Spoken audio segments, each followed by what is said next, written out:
I welcome you all to this wonderful evening. Today we have gathered virtually to celebrate two very exciting events. My name is Alok Bhaumik, and it is a great privilege and honor for me to be the moderator for today's event, which is hosted by the Indian Association of Structural Engineers. My background is that I am the immediate past president of IAStructE. The first of the two events that is set for the day, the IAStructE Award Ceremony 2020. This is the first ever award ceremony organized by IAStructE to celebrate and recognize the works of outstanding structural engineers and organizations having executed outstanding projects. There are five category of awards for which we have 10 awardees. The award ceremony will be followed by the second event of the day, which is felicitation ceremony of Padma Shri Professor Sudhir Jain, who is the director of IIT Gandhinagar. IAStructE is honored and takes great pleasure and pride to felicitate one of our founder member, Professor Jain, for his outstanding achievement and for conferment of Padma Shri by the President of India last year. In fact, this felicitation ceremony will be also followed by a wonderful lecture by Professor Jain on the topic Some Reflections on Structural Engineering Education and Practice. This is our agenda tonight, and we are we will have a 2 hour session, and we plan to close it by 7 or 7:10. May I begin this event now by welcoming our president, Mr. Manoj Mittal, to give his welcome speech. Mr. Mittal is serving his second term as president of this association. He is a practicing consulting civil and structural engineer, and he is also affiliated with School of Planning and Architecture as a visiting faculty.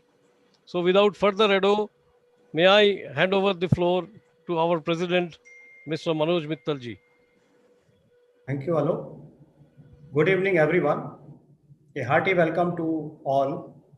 It is my privilege and pleasure on behalf of Indian Association of Structural Engineers to welcome you here today. We are delighted to have you with us to participate in this important event. As you know, we have gathered today to honor the winners of the IAStructE's 2020 National Awards. These awards were instituted by the association last year to promote excellence in structural engineering in India. This is first such function. These awards will be an annual feature, and our aim is to establish these awards as most sought after and prestigious national awards in structural engineering. With this aim in mind, a committee under the chairmanship of Professor Prem Krishna, former professor of IIT Roorkee and presently governing council member of our association, was constituted. Today's event is culmination of the hard work put in by his committee. My sincere thanks to Professor Prem Krishna and his team members. I welcome all the award winners, their families and friends in the function. It is truly a proud moment for all of us. Formal announcement of awards and their winners shall be made by the Chairman Awards Committee in few minutes from now. I believe it will be appropriate for me to say few words about the association. It will be particularly useful to those who have joined us for the first time. Indian Association of Structural Engineers, popularly known as IAStructE, was established around 20 years back with the objective to cater to overall professional needs of structural engineers in India. It is a credible source of professionally qualified and experienced structural engineers. It has representation in various technical committees of BIS and IRC. IAStructE also interacts with government bodies on policy matters. We organize quality technical events very frequently for the benefit of structural engineering community.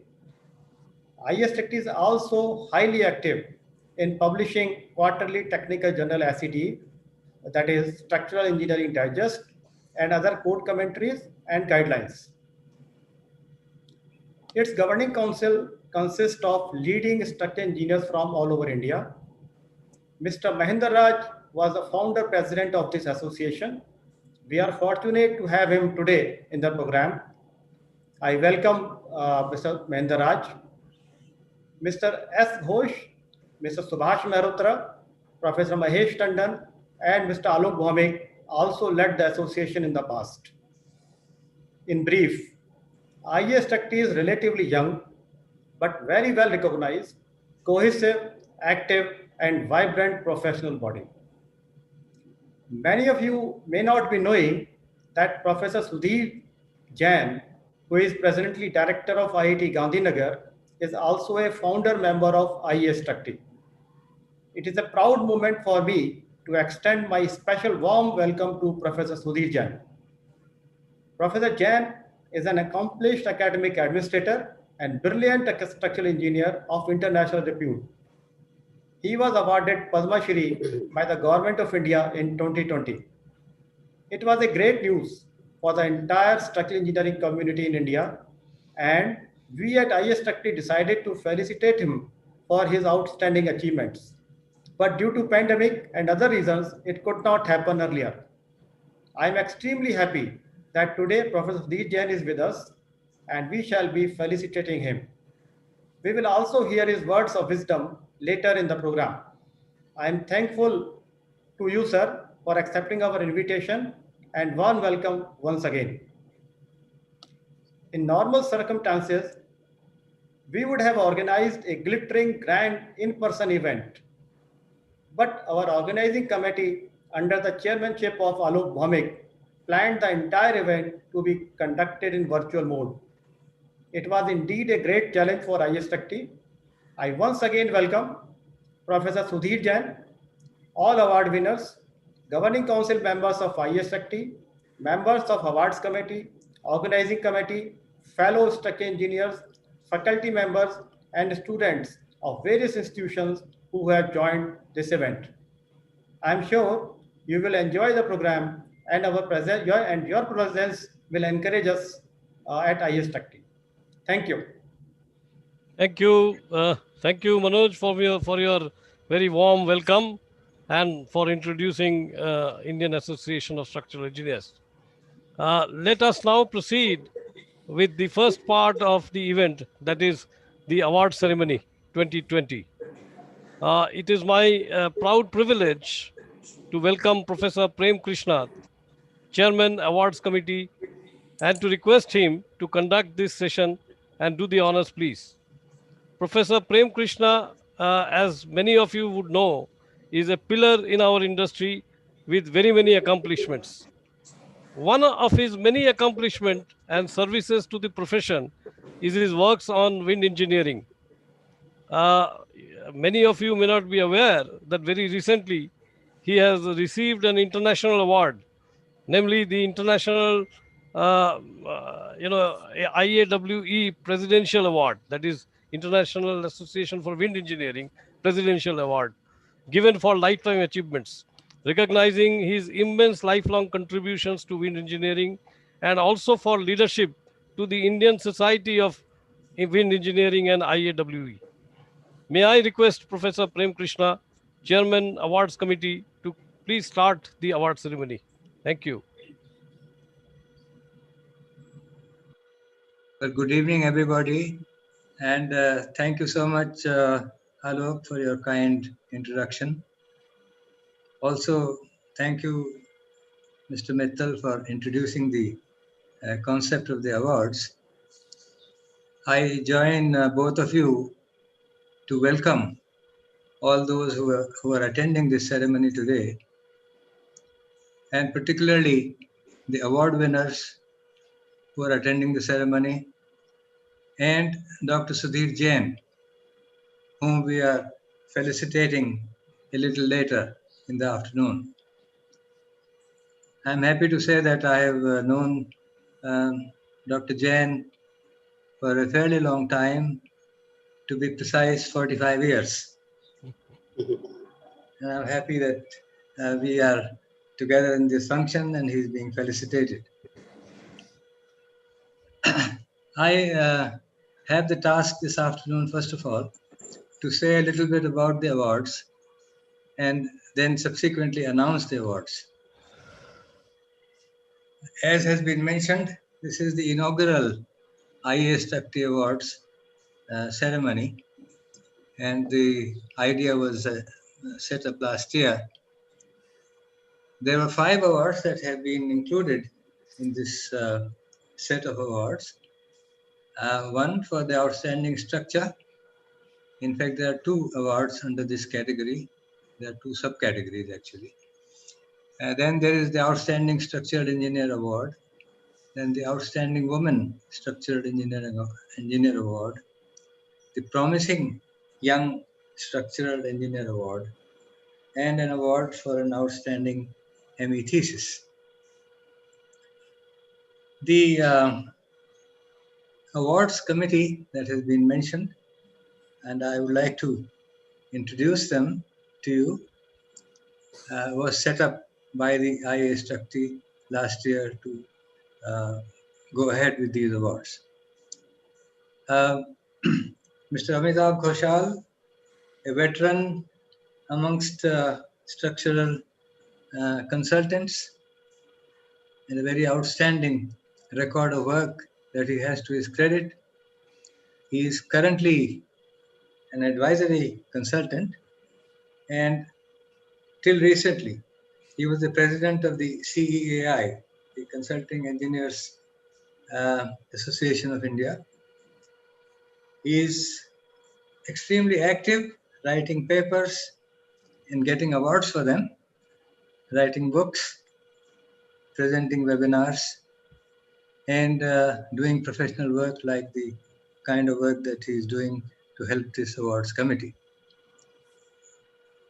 Then we have Professor Dulal Golda, a well-known academic in the area of structural engineering, who was principal of the Delhi College of Engineering and is still extremely active in mentoring and teaching students. Then we have Professor Karisadappa, who is again a professor of structural engineering. He was principal of the engineering college at Hassan and is currently the vice chancellor of the Vishwesvaraya Technical University, whose headquarters are at Belgavi, Karnataka. He has a huge task at hand. His university registers about between 3.5 to 4 lakh students. It was a great pleasure working alongside all these esteemed colleagues. Also, I must mention that Professor Vishalakshi, who is currently also the honorary secretary of IAStructE, coordinated our project and made things simpler for us, and things went very smoothly. Yes. And we also received outstanding support from the IAStructE office through Vikas efforts. The awards committee's first task, since it was the inaugural award for the IAStructE, and was to ab initio set up material for inviting invitations or nominations, shall I say, and what material was to be asked for and how it was to be received, working under the shadow of COVID particularly. Then to also determine what the eligibility criteria will be and what the evaluation criteria will be. These awards were then announced through engineering organizations and technical publications. And in particular, letters were written to the engineering colleges to encourage them to send us nominations for ME thesis. I would consider ourselves fortunate that despite the pandemic, the uh, number of nominations that we got was a fair number, a reasonable number. And I would like to thank all those who sent in nominations for their interest in the awards. Because of them, we are here today.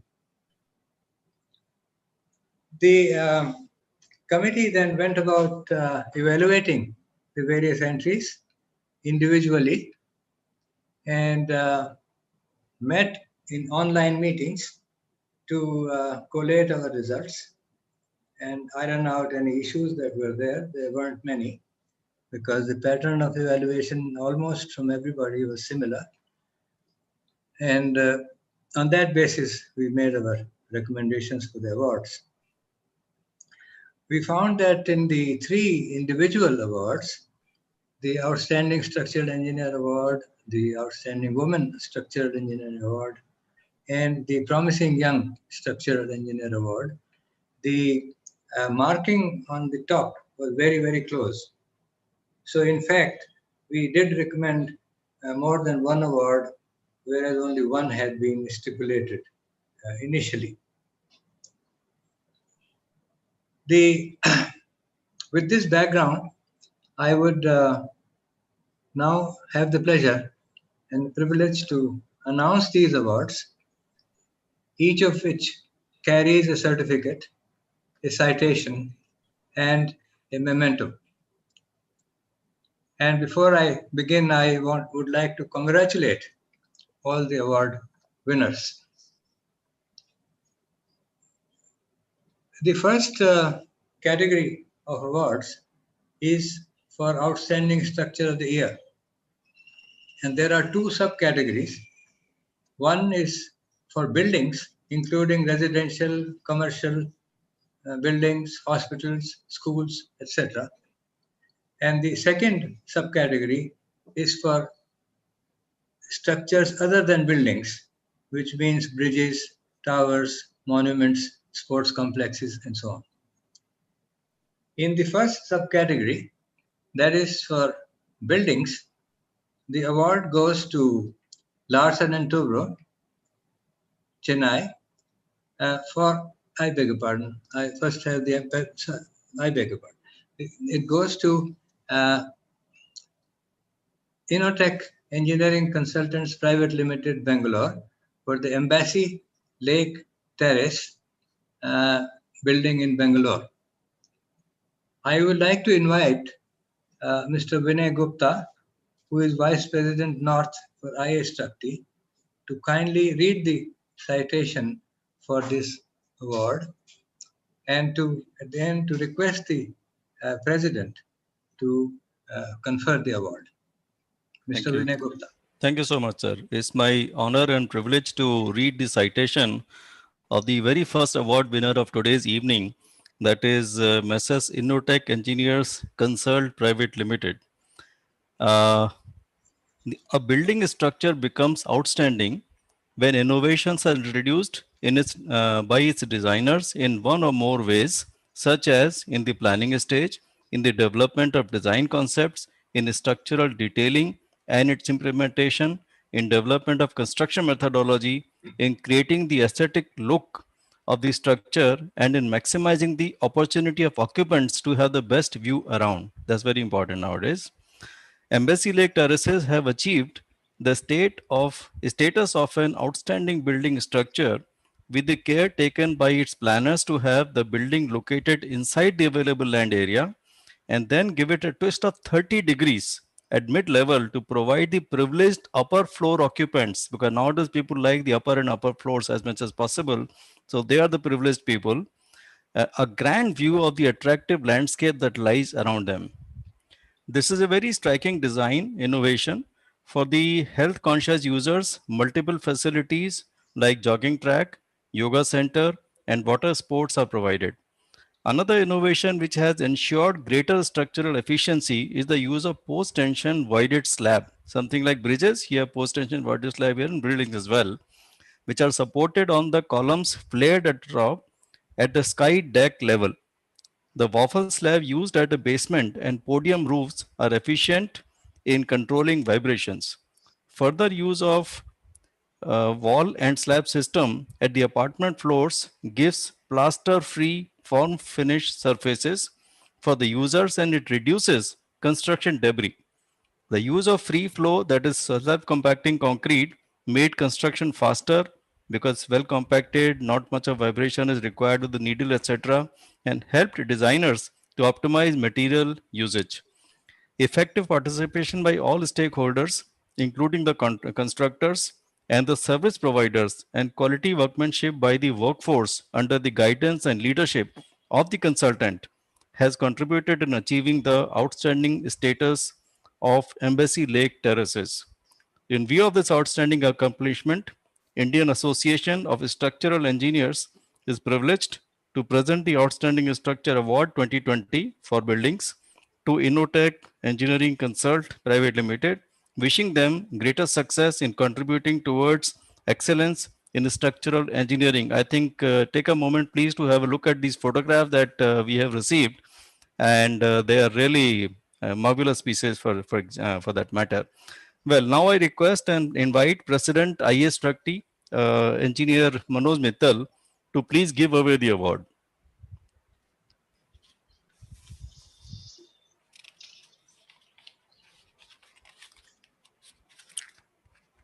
So since we are on a virtual mode, award is given away like this, wherein you imagine how it would be if it was actually given. The president on one side, the recipient on the other, and the award and the certificate, citation, everything is a part of it. Yes, Mr. Vikas, can you go forward? Thank you, Mr. Mittal. Thank you, Vinay, for reading the citation. My pleasure, sir. The next award in this category of outstanding structures is in the subcategory of structures other than buildings, as I mentioned earlier. And this award goes to Larsen and Toubro Limited, Chennai, for the iconic Statue of Unity. May I request again Mr. Vinay Gupta to kindly read the citation.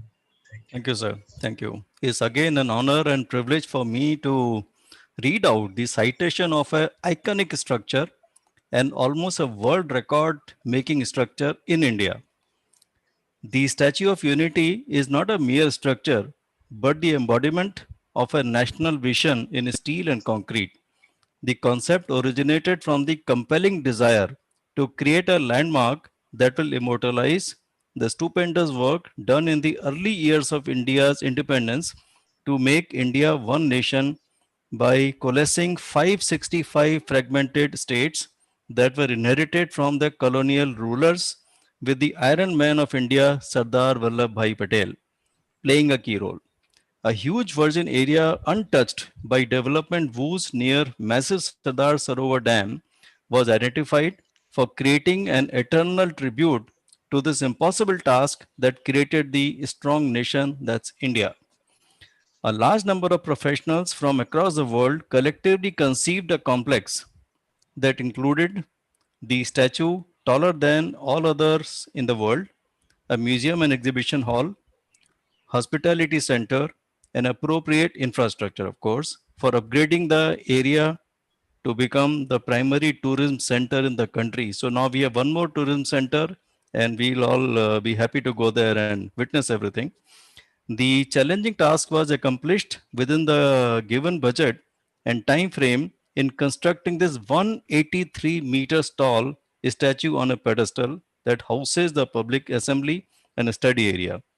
The statue was created as an RCC framed structure with cylindrical core surrounded by steel space frame that supports the external bronze cladding of 23,000 square meter. Use of 200,000 cubic meters of concrete, 6,500 tons of steel work, locally available sandstone, and Banswara marble. So sandstone and Banswara marble, by deploying a state-of-the-art technology like 3D scanning and BIM, building information modeling, for project management, that made this vision a reality and an outstanding structure that makes the nation proud. L&T Infrastructure as an EPC contractor with responsibility for design engineering, procurement, construction, and O&M for the entire complex ably perform the task with passionate involvement beyond their contractual responsibilities. In view of this outstanding accomplishment of creating the monumental statue of unity, Indian Association of Structural Engineers is privileged to present the Outstanding Structure Award in a category other than buildings 2020 to L&T Infrastructure, wishing them greater success in contributing towards excellence in structural engineering. So may I now invite our President, IAStructE, Engineer Manoj Mittal, to please give away the award in the same virtual manner as we did in the previous one.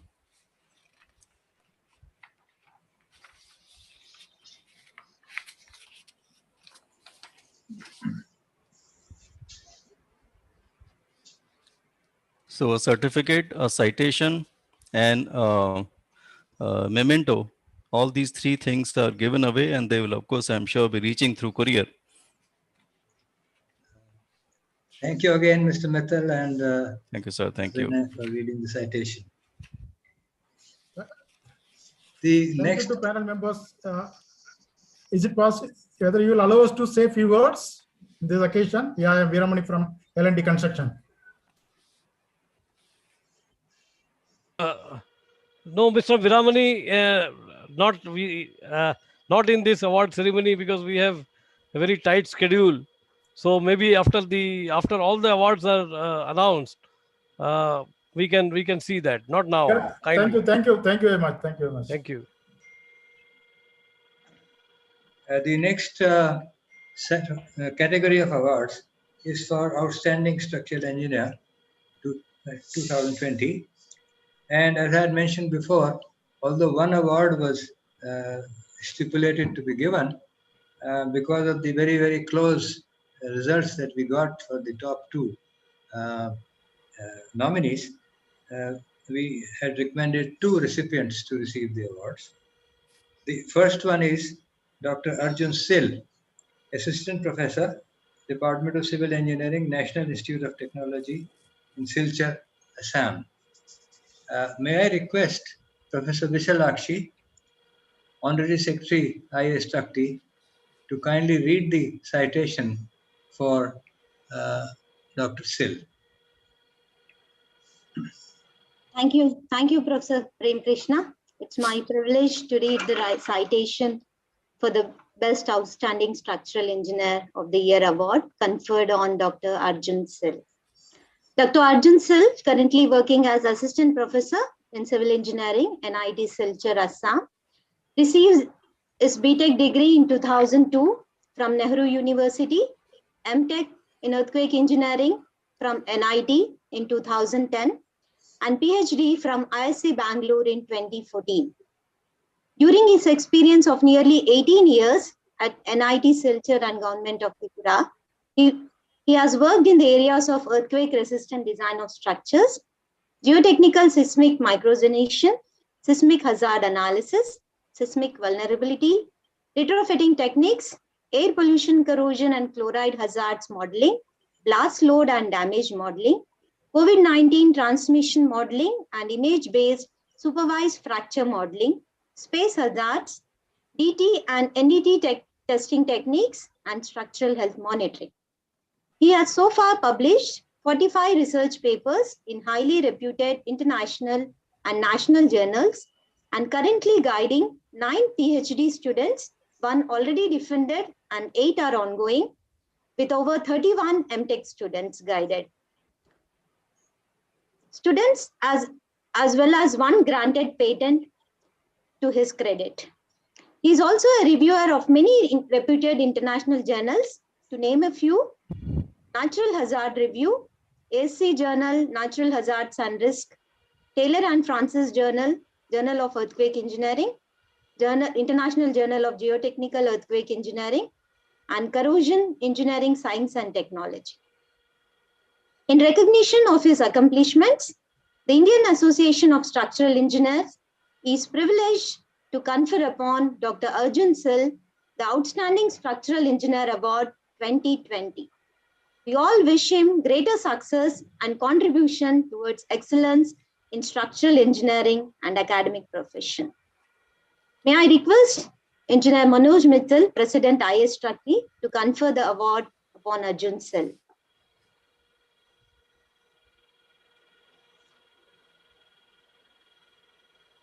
Congratulations, Dr. Arjun Sel. I think the unique thing I found in this is working on COVID. Yes. Thank you and congratulations, Dr. Sil. Yeah, that is unique. Yep. Thank you, Mittal Sahab, and thank you, Dr. Vishalakshi. The next award in this category goes to Mr. Anil Naresh Shah, who is a partner in NK Shah Consulting Engineers, Ahmedabad. May I again request Professor Vishalakshi to read the citation for Mr. Shah. Yeah, thank you, Professor Prem Krishna. Mr. Anil Shah, a partner in the firm NK Shah Consulting Engineers, LLP, received his bachelor degree in 1994 from Gujarat University, standing first in all semesters. He obtained Master of Science degree in Structural Engineering from University of Texas in 1996. Mr. Shah worked with Metro Structural Consultants, Fort Worth, USA from 1996 to 97. And before pursuing the practice in the challenging field of structural consultancy in India, from 1997 till date, he has served as a consultant to many architecture firms, thus impacting their conceptual designs to be more efficient from the structural engineering point of view. His work has covered a wide range of projects from institutional to commercial, residential, both high-rise and low-rise, educational townships, airports, etc. Some of his special noteworthy projects are the IIT Gandhinagar campus, Flame University campus at Pune, KHS Machineries in Gujarat, wherein he has met the challenges created by architectural design and the topography successfully through structural design optimization and innovation of structural systems. He has received awards for his work from CAI, ICI, Ultratech, INSDAC, Hudco, and many others. In recognition of his accomplishments, the Indian Association of Structural Engineers is privileged to confer upon Mr. Anil Naresh Shah the Outstanding Structural Engineer Award 2020. We wish him greater success and contribution towards excellence in structural engineering. May I again request President Engineer Manoj Mittal to confer the award upon Mr. Anil Naresh Shah. Congratulations, Mr. Anil Shah. Thank you, Mr. Mittal. And thank you, Professor Vishalakshi. Of course, you have some more to do later. The next category of awards is for Outstanding Women Structural Engineer 2020. As you will notice, this is rather a unique award. But I really am very happy that IAStructE decided to install such an award. Again, while evaluating entries, we found that two of the nominees had very, very close marks up at the top. And therefore, in place of one award which was announced, we had recommended two awards to be given in this category. The first of these goes to Ms. R. Amutha, Senior Engineering Manager, EDRC, L&T Construction, Chennai. I will again request Mr. Vinay Gupta to kindly read the citation for. Thank you, sir. Thank you, sir. So I must say there comes woman power.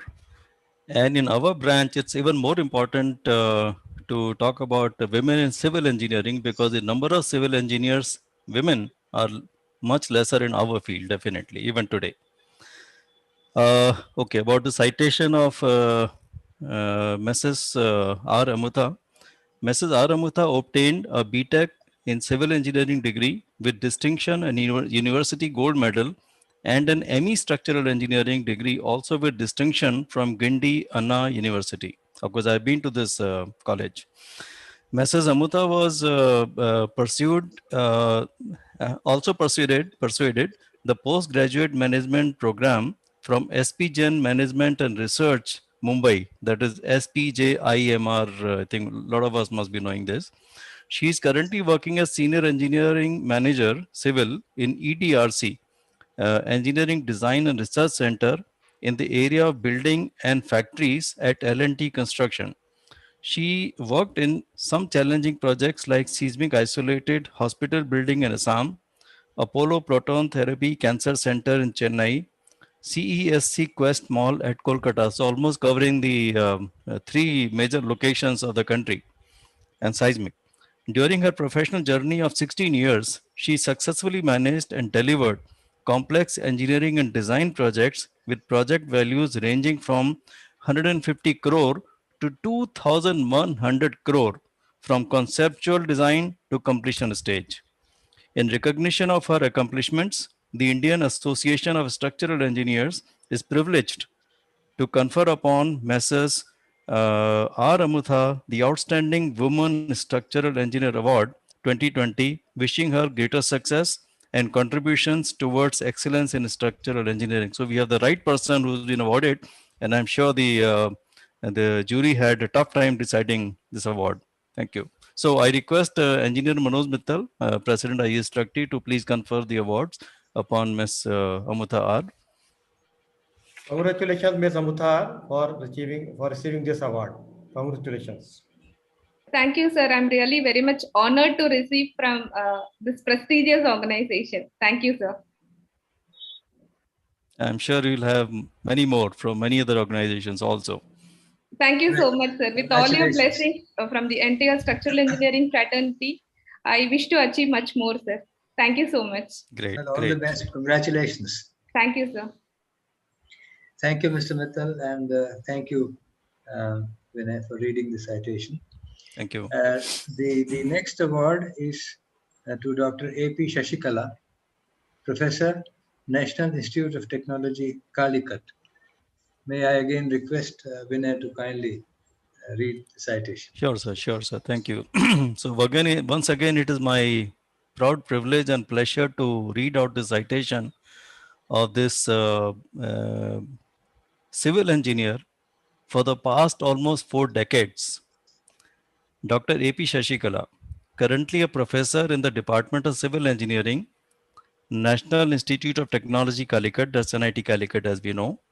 She obtained a BTech in Civil Engineering from University of Calicut in 1981. She then obtained an MSc Engineering Civil and Structural Engineering in 1987 from University of Calicut and PhD in Offshore Structures from IIT Madras 1996. So she has done BTech and MTech both from the same university, and she still is there as a professor. After her graduation in 1981, Dr. Shashikala was appointed as Graduate Design Engineer, FSCT in the FSCT Engineering and Design Organization, Kochi. She then joined the faculty at NIT Calicut. During her 37 years, that I said almost 4 decades, at NIT Calicut, she served as lecturer, assistant professor, professor, and Professor HAG.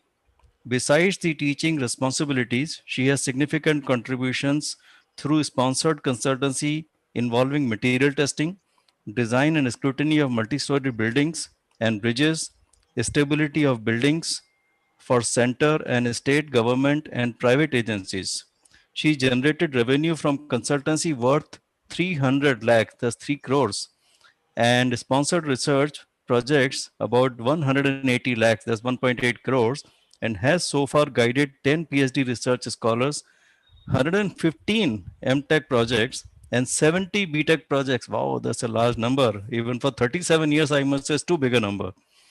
In recognition of her accomplishments, the Indian Association of Structural Engineers is privileged to confer upon Dr. A.P. Shashikala the Outstanding Woman Structural Engineer Award 2020, wishing her greater success and contributions towards excellence in structural engineering. So here she is. So I request and invite our president once again, Engineer Manoj Mittal, to please confer the award upon Dr. A.P. Shashikala. Congratulations, Dr. Shashikala, for receiving this award. We are really proud of you. Thank you, sir. Thank you so much. I'm so happy to receive the award from such a wonderful organization of civil engineers and structural engineers. Well, Please encourage your students to receive such awards also. Yes. Yes, yes. And I dedicate this award to my loving students. Great. Thank you, Mithal Saab, and thank you, Vinay. Thank you, sir. My pleasure. The next set of awards is for the promising young structural engineer. And here we had some very promising young men vying for that one award that had been announced. And because the marking was really coming very close, in this case, we decided to recommend 3 of the nominees for the award. And I do feel that this will encourage more younger people to take up structural engineering and excel in it. The first of these 3 awards is to Dr. P. Praveen Kumar Venkatrao, who was a research scholar at the Department of Earthquake Engineering at the IIT Roorkee. He has, of course, since moved from there, but at the time that we decided upon these awards, he was a scholar at the University of Roorkee. May I request Professor Vishalakshi to kindly read the citation for Dr. Rao. Yes, sir. Thank you. Dr. P. Praveen Kumar Venkat Rao received his diploma in civil engineering from Government Polytechnic, Nagpur in the year 2007 and was the Maharashtra state topper. He received the Bachelor of Civil Engineering degree from RTM Nagpur University in 2011. There too, he was a university topper. He obtained his MTech degree in Structural Dynamics and Earthquake Engineering from VNIT Nagpur in 2007 and was a college topper in that university too. Later, he completed his PhD degree from IIT Roorkee in 2019. He has been a beneficiary of National Postdoc Fellowship, Swiss Government Excellence Research Fellowship, and the MHRD Scholarship twice at master's and doctoral research levels. His publications include 9 SCI Q1 journal papers, 3 book chapters, and 10 conference papers. He has been bestowed with many prizes, gold medals, and excellence awards for his significant accomplishments in academic and research work. His deeds are promising and inspirational for younger budding engineers of India. The cost-effective and sustainable retrofitting techniques, along with the displacement-based models proposed by him on safety of existing masonry buildings, are commendable for their social relevance. Some of them are being already implemented at the Kolkata Town Hall, a 200-year-old heritage structure in India. In recognition of his accomplishments, the Indian Association of Structural Engineers is privileged to confer upon Dr. P. Praveen Kumar Venkat Rao the Promising Young Structural Engineer Award 2020. We wish him all success and greater contribution towards excellence in structural engineering. May I request President of IAStructE, Engineer Manoj Mittal, to confer the award to Praveen Kumar. Yeah, I am very happy to present this award to Dr. Praveen. Thank you, sir. I'm really honored and privileged to receive this prestigious award, sir. And I believe you will be very active member of IAStructE also, because one of the faculty member of IIIT Hyderabad is Vice President South. Yes, sir. Right. Dr. R. Pradeep Kumar. Absolutely, sir. Okay. And Thank you let me so also much. clarify that my son studied from there. And my daughter also. And my daughter also. Right. We are many people, of course. My son also. From the same Right. All the best, Dr. Rao. So we Thank you. connect. Thank you, Thank you, Professor Mr. Krishna. Rao. The next award is to Dr. Muhammad Adil Dar. He was Senior Research Fellow at the IIT Delhi when he made this entry to the award system. And we are very happy to have been able to identify him as one of the awardees. May I request Professor Vishalakshi again to kindly read the citation. The reward of being cooperative is more work, Professor Vishalakshi. So keep on asking. No issues. It's my privilege to read the citations of such exciting and prominent engineers. Thank you. Yeah. Dr. Muhammad Adil Dar received his bachelor's in civil engineering in 2012 from Vishveshwaraya Technological University, Karnataka. He won the Best Outgoing Achiever and Best Project Award for his distinguished academic performance. He obtained his master's in structural engineering in 2015 with a gold medal from Kurukshetra University, Haryana. He completed his doctorate from IIT Delhi in 2020.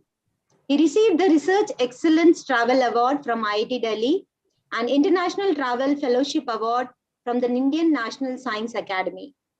Dr. Dahar has carried out extensive research on the nonlinear behavior of cold-formed steel built-up members. He was the first researcher to propose design procedures for CFS laced and battened columns catering to American and European codes. His publications include 31 journal papers indexed in Web of Science or Scopus, 14 book chapters, and 26 conference papers. His experimental and numerical research pursuits earned him subsequently the postdoctoral research fellow position at NUS, National University, Singapore. Dr. Dhar is a professional engineer from the Society of Professional Engineers, London, and a fellow member of several national and international professional societies. He also served in the scientific and technical committees of many international conferences. In recognition of his accomplishments, the Indian Association of Structural Engineers is privileged to confer upon Dr. Muhammad Adil Dar the Promising Young Structural Engineer Award 2020. Wishing him all success and greater contributions towards excellence in structural engineering. May I request President IAStructE to confer upon Dr. Muhammad Adil Dar the Promising Young Structural Engineer of the Year Award. Congratulations, Dr. Muhammad Adil Dar, for this award. I am very happy to present you this award. Congratulations. Thank you, sir, for this honorable and prestigious award. It adds more responsibilities to my shoulders. I would just like to dedicate this prestigious award to all my teachers. Thank you. Great. Yes, Professor Prem Krishna.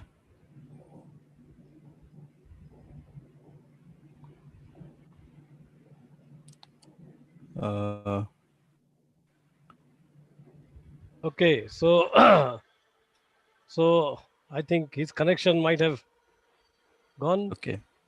So in that case, maybe we'll take about a minute or so for him to come back. Meanwhile, I had stopped in between Mr. S. Viramani. He wanted to say something. So may I request him to be brief. He wanted to say from L&T, Mr. Viramani. If you can kindly. Yes, sir. Thank you very much. Thank you very much for the opportunity. Yeah, first of all, let me good evening to everyone assembled here through virtual forum. I think after inauguration of every one of us knows this such a lifetime project for L&T as well as for India. I think this project has a lot of challenges to put on us.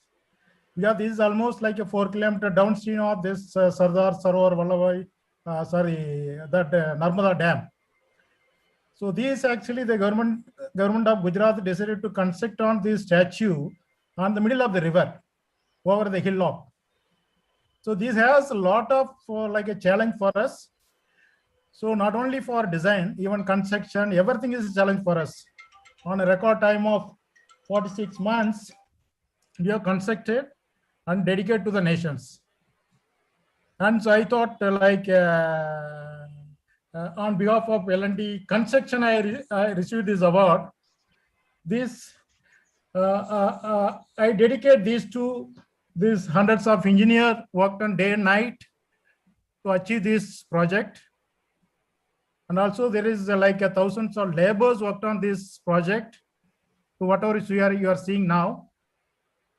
And these hundreds of years, the entire, not only India, visitors around the world, they will come and enjoy these facilities. Okay. And also after inauguration of this project by Prime Minister in 31st of October 2018, so practically we were run around to receive this award, like similar awards from various forums, like ICA, ACA, and many locations. And after this, the COVID for this last 1 year or 1.5 years, again we are celebrating this. And again, I want to thank this Indian Association of Structural Engineers for this to management team, as well as this jury committee. And once again, thanks to them. Thank you, Mr. Veeramani. Now, Professor Prem Krishna has joined back. May I request Professor Prem Krishna to kindly continue? Yes, I think the next award is Dr. Adhikari, right? Yes. Yeah. Right. Yeah, the third award in this category is Dr. Satadru Das Adhikari, Assistant Professor, Department of Civil Engineering at IIT Dhanbad. May I request Professor Vishalakshi again to kindly read the citation. Thank you, Professor Prem Krishna. Yeah, Dr. Adhikari, currently working as Assistant Professor of Civil Engineering Department, IIT Dhanbad, Jharkhand, India, received the Bachelor of Engineering Civil degree in 2007 from Indian Institute of Engineering, Science and Technology, Shibpur. He has obtained his PhD from NTU Singapore and has done his postdoctoral research from NUS, National University of Singapore. His publications include 17 journal articles, 12 reputed conference papers. He has been given many prizes and excellence award for his significant accomplishments in academics and research. He is a popular teacher and an active researcher handling several R&D projects as principal investigator from government agencies and industry. He is the associate editor of AC Practice Periodical on Structural Design and Construction Journal, which deals with the practical solutions to structural design problems and construction challenges of interest to practitioners. Contributions already made by him at this young age are promising and inspirational for younger budding engineers of India. In recognition of his accomplishments, the Indian Association of Structural Engineers is privileged to confer upon Dr. Satadru Das Adhikari the Promising Young Structural Engineer Award 2020. Wishing him all success and greater contributions towards excellence in structural engineering. May I again request President IAStructE, Engineer Manoj Mittal, to confer upon Dr. Adhikari, Promising Young Structural Engineer of the Year 2020. Congratulations, Dr. Adhikari, for your achievements. We are proud of you. I am really very happy to present you this award. Thank you, sir. Thank you, the award committee. Thank you, Indian Association of Structural Engineers. I'm really honored and privileged, and I'm looking forward to actively work with Indian Association of Structural Engineers in near futures, so that we can making the more bridge in between the academia and the industry. And I'd like to dedicate to this award to my family members, my wife, my parents, my son, and all of my teachers. Thank you all. All the best to you, Dr. Adhikari. And thank you, Mittal Saab, for conferring the award. That brings us to the last award, in this set of 5. We had the outstanding structure, then we had 3 individual sets of awards. The last one is for the best MTech thesis award. In this category, Mr. Tapas Tripura of the Indian Institute of Technology, Guwahati, is awarded a commendation certificate for his thesis entitled Stochastic Simulation of Nonlinear Dynamic Systems with Applications. May I request Mr. Mittal to kindly give this award away to Tapas Tripura. I'm very happy to present you this certificate, and I believe you will continue doing good work. Congratulations. Thank you. Well, this brings us to the completion of a very satisfactory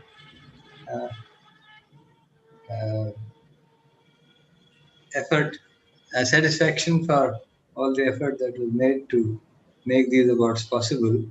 We feel very, very happy. I'm sure I share the views of my colleagues on the awards committee as well.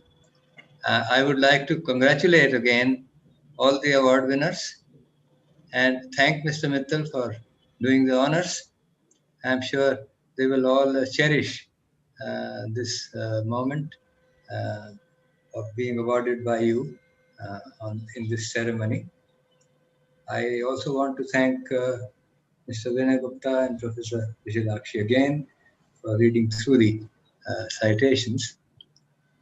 We now move on to the next part of our program. I'm sure all of us are looking forward to it.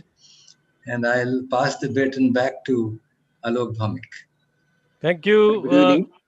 Thank so you. before that, I just want to say thank to committee. This is Yogesh here from Innotech Engineering Consult Private Limited. I thank IAStructE and committee member for recognizing and handover and honoring by bestowing outstanding structure of the year. Thank for the you. project Lake Terrace, designed and executed by Innotech Engineering Consult Private Limited, Bangalore. Thank you. All the very best. Best wishes. And we hope that you continue to excel in future also. Many more awards in future. Thank you so much, that brings us almost to the end of the award ceremony.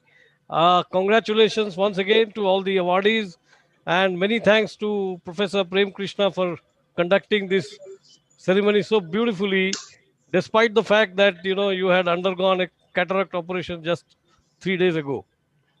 May I now invite our president, Mr. Manoj Mittal, to give his closing remarks to the award ceremony and his message to the awardees. Thank you, Alok. I'm incredibly happy and satisfied that we successfully concluded our first award ceremony.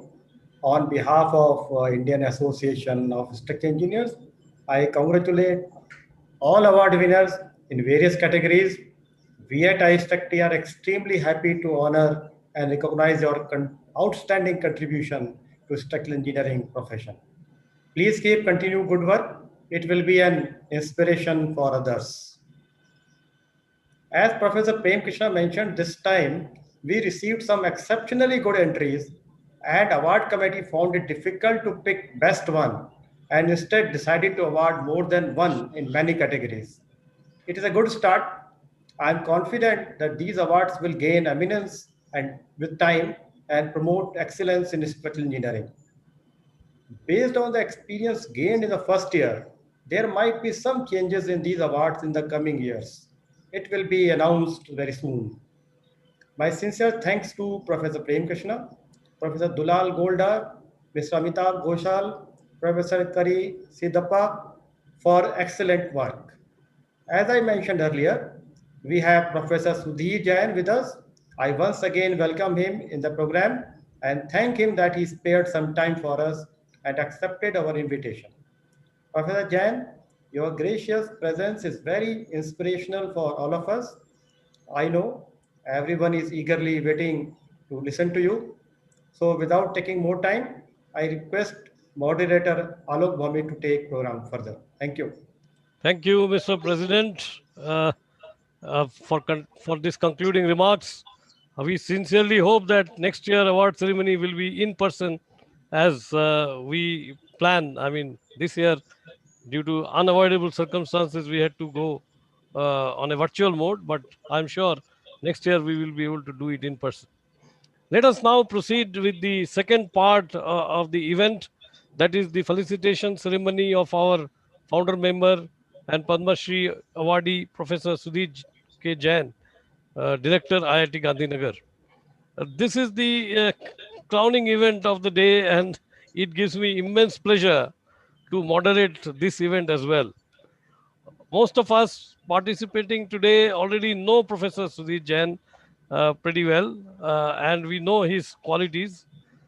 Personally, I have known him for last about 20 years, and I must confess that I draw a lot of energy from his works even now. One distinct quality that separates him from the crowd is his value system, his integrity, dignity, passion for the profession, his ethics, his hunger for innovation, his uncanny attention to detail, all these put together, which constitutes his value system and places him completely in a different pedestal. May I now call upon Professor Mahesh Tandon, past president of IAStructE and another stalwart in this profession, and request him to kindly felicitate Professor Sudhir Jain, sir, for his outstanding achievement in the profession and for upholding and enhancing the image of this profession. Over to you, sir, Professor Tandon.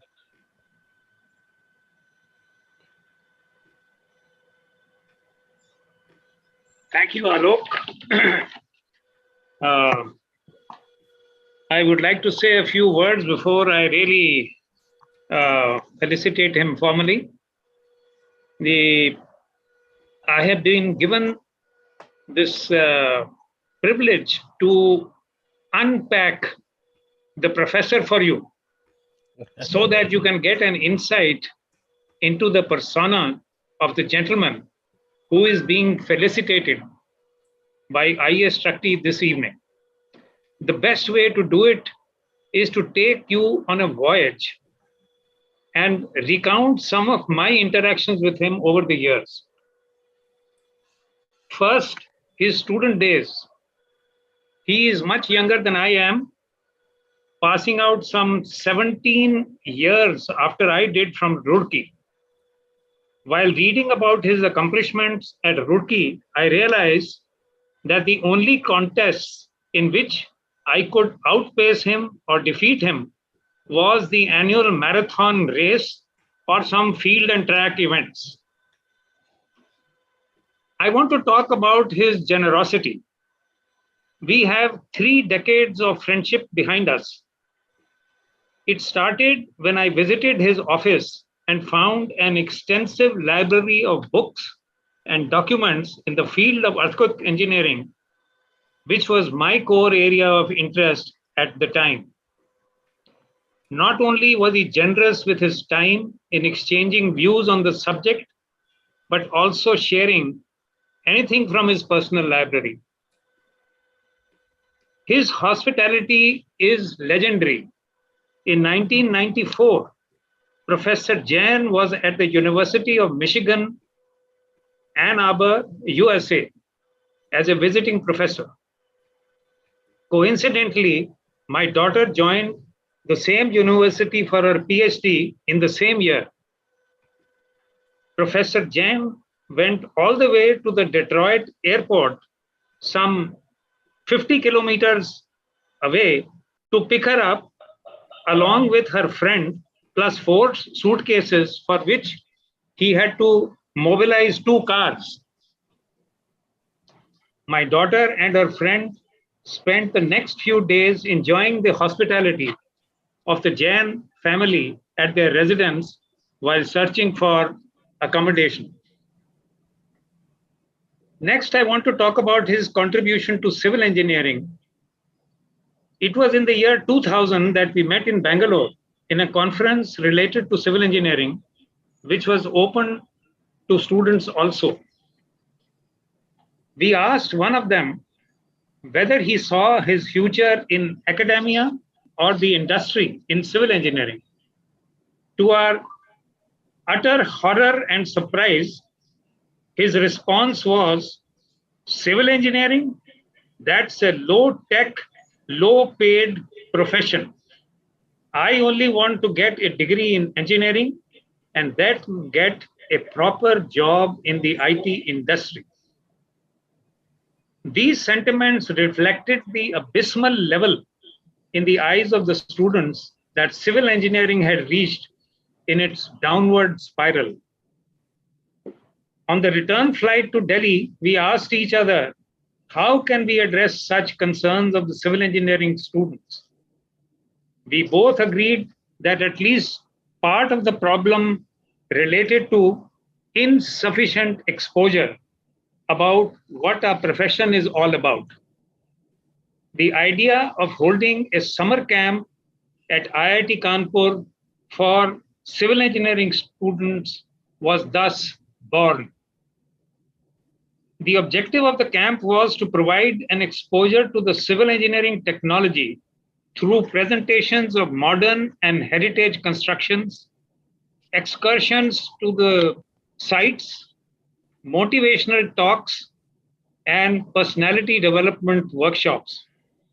60 students were selected each year from all over India to participate in this all expenses paid month-long exercise, thanks to Professor Jain.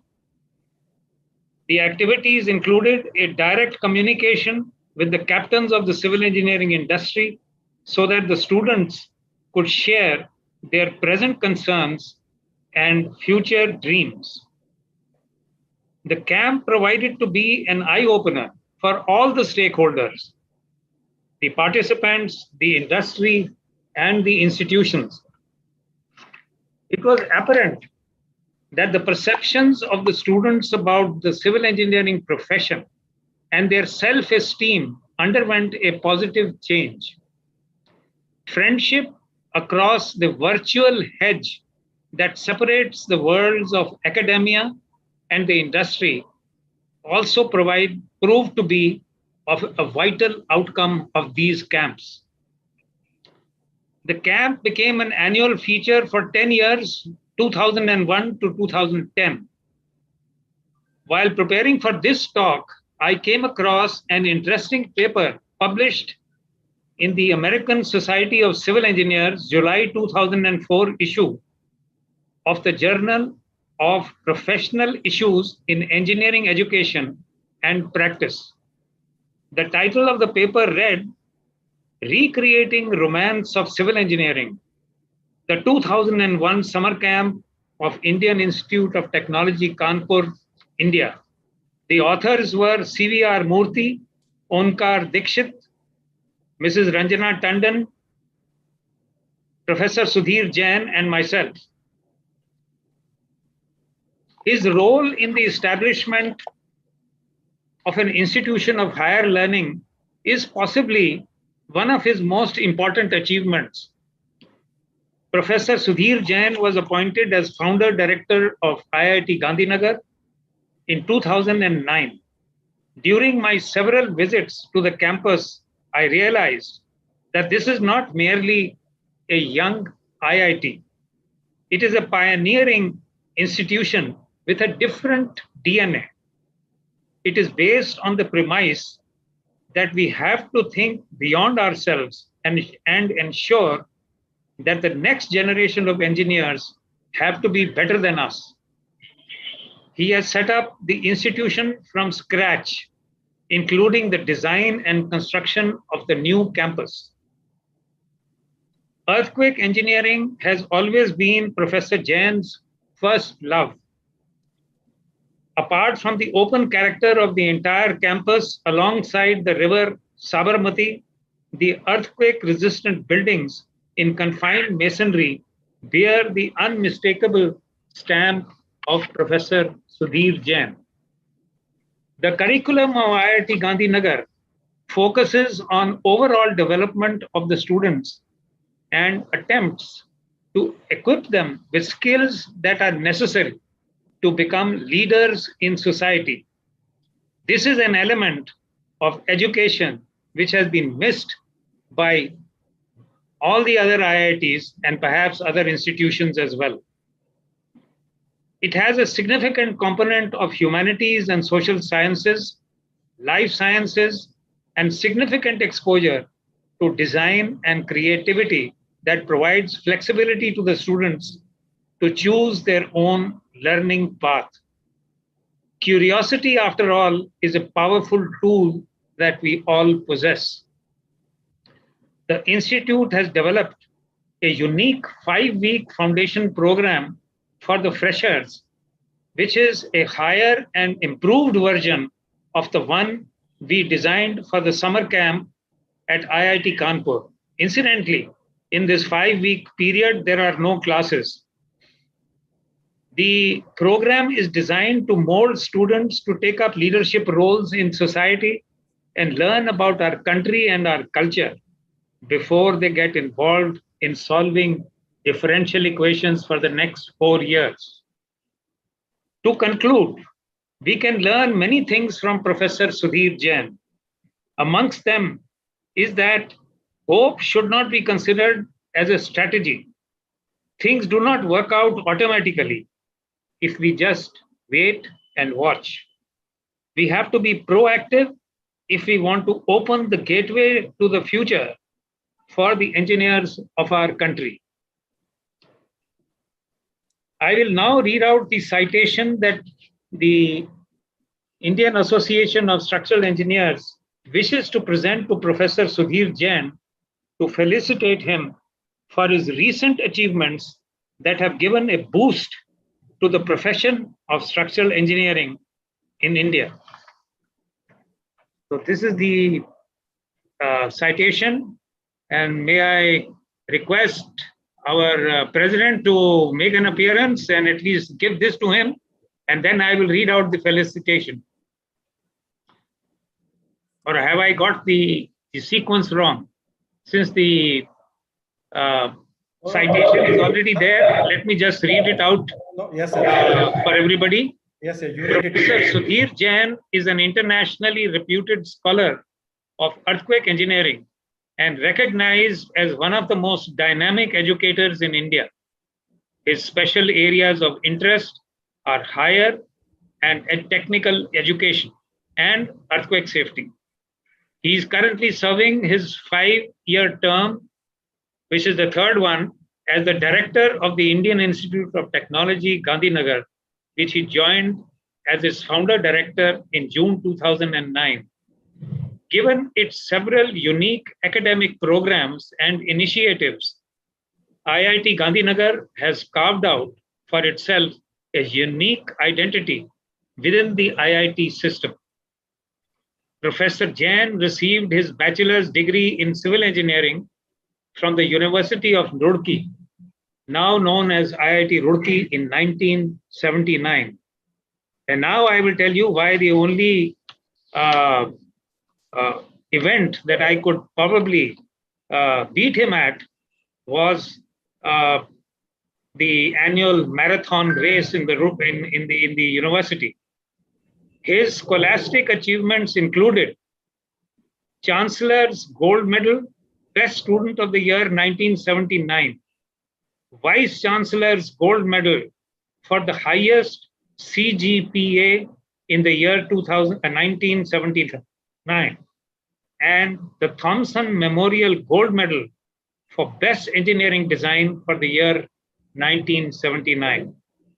He obtained his master's and PhD degrees in 1980 and 1983 respectively from the California Institute of Technology, USA, and was the recipient of the Robert A. Millikan Fellowship during 1982-83. He was on the faculty of IIT Kanpur for 35 years, 1984 to 2019. He served as the president of the International Association for Earthquake Engineering during 2014 to 2018. He was conferred life membership by the New Zealand Society for Earthquake Engineering in 2013.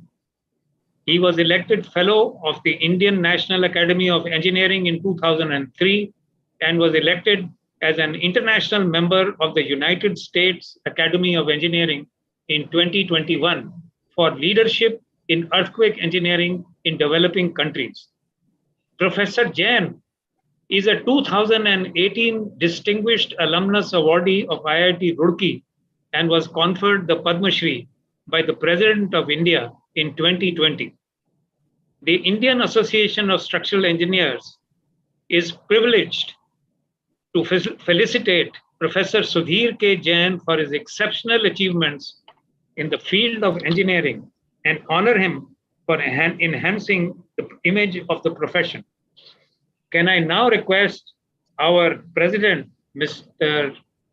Manoj Mittal, to hand over the felicitation paper to Professor Sudhir Jain.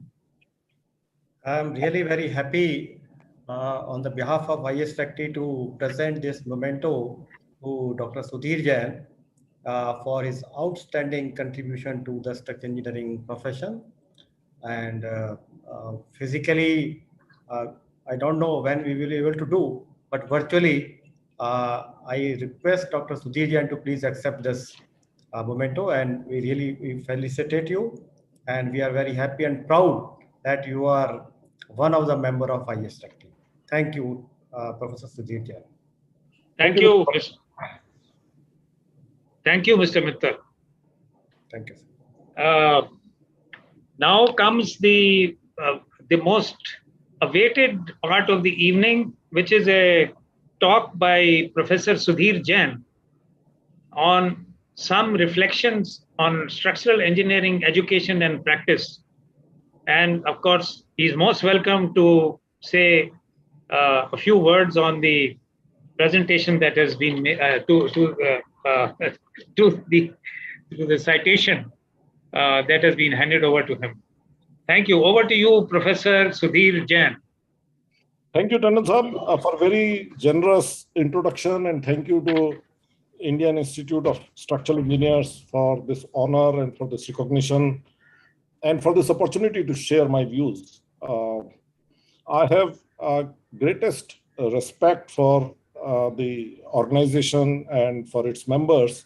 In fact, I'm very delighted to be in the company of some of the people for whom I have highest respect. For example, Professor Prem Krishna was my teacher at Roorkee 46 years back. And as Tandon Sahab mentioned, he has been a partner in crime for the civil engineering summer camp and for many other activities over the years. When Tandon Sahab asked me, what would you like to talk about? It was a little difficult to choose a topic. What is it that I can talk to such a distinguished set of structural engineers that will make sense to them? Particularly so when for last many years, I have been primarily focused on education mission. And after some thought, and I decided that I'll talk to you a little bit about education and how it is connected with practice of structural engineering. What I'm going to talk about may sound harsh. Some of you may be feeling that I'm being negative, but I don't mean to. I believe that if there is a problem, we must acknowledge that problem. We must analyze it. We must articulate it. We must debate it. And we must possibly find solutions to it. So whatever I say it with great humility. I say it with the full understanding that I'm part of that problem. If I'm going to criticize education, if I'm going to criticize structural engineering education, if I'm going to criticize structural engineering profession, I do so as an insider. I do so as a part of that problem. I do so fully realizing that I have contributed to where it is today in whatever format it is. So with this preamble, I would like to share some of my thoughts. Before I go further, let me recall that having been in this position as a head of an institution for 12 years, having been a teacher at Kanpur before that, I have attended so many seminars, so many workshops, so many meetings on education, on higher education, on technical education. I have been in the company of some of the most eminent educationists in the country, some of the most eminent policymakers in this country. Have I a single recollection where somebody said that India has done very well in education in the last 20 years? I wish I could say the answer is yes, I have heard. No, I have never heard anybody claim that India has done extremely well, or India has done well, forget extremely well. India has done well in education, whether it is primary education, secondary education, college education, university education. I cannot recall it. If some of you can recall, I'll be very delighted to hear your experiences of such a situation. It will be a very happy situation for me to hear that some people believe that India is doing very well in education. There may be some school which is doing very well. There may be some college that is doing very well. There may be some city that may be doing very well. There may be some small group of colleges that may be doing well. But can we say as a country, we are doing well on education? And my answer is that I have not heard anybody say that we have done well. I do hear everybody being concerned about it. On that, there's no doubt about it. Whether it is the politicians, the bureaucrats, the ministers, the educationists, the vice chancellors, the teachers, the students, everybody is concerned about it. Everybody talks about it. But quite often, the more we talk about it, the more we intervene, the more messy we make it, the more downhill we go. It is a very, very slippery slope on which we have been trading, where the more we tinker, the more we mess it up. Now, let me share with you some of my thoughts. What is education? If you were to look at a typical teacher, if you look at it a typical student, if you look at it a typical policymaker, education, college, school, it is about books, it is about courses, it is about examinations, it is about degrees. In a typical university, the most important three people would be vice chancellor, registrar, and controller of examinations. Can you believe that? In a university, one of the most important positions is controller of examinations. I mean, it tells you what this education is all about. It is about examinations. It is about how much a person knows. Unfortunately, even how much that person knows is only seen from the context of that examination. And that examination is coming from standard types of exams, standard type of question papers, from standard type of textbooks. And as far as you know, as long as you know how to answer those questions and get good marks, like I did, well, you are a good student. But I've been doing an experiment in IIT Gandhinagar. Every time new students join BTech program, they do it after a very competitive joint entrance examination. These are the best that this country has. And I have a session with them. I typically ask a question. Year after year, I have asked that question. And that question, let me share with you. I ask them, how many of you know what is mean and what is median? Everybody knows what is mean and what is median. I ask them, can you calculate for me the mean and the median for the five digits I'm writing on the blackboard? And everybody can do that. Everybody can do that. No exceptions. Then I ask them, would you tell me when will you use mean and when will you use median if you have a problem? Trust me, I have not found a single student who can answer that question.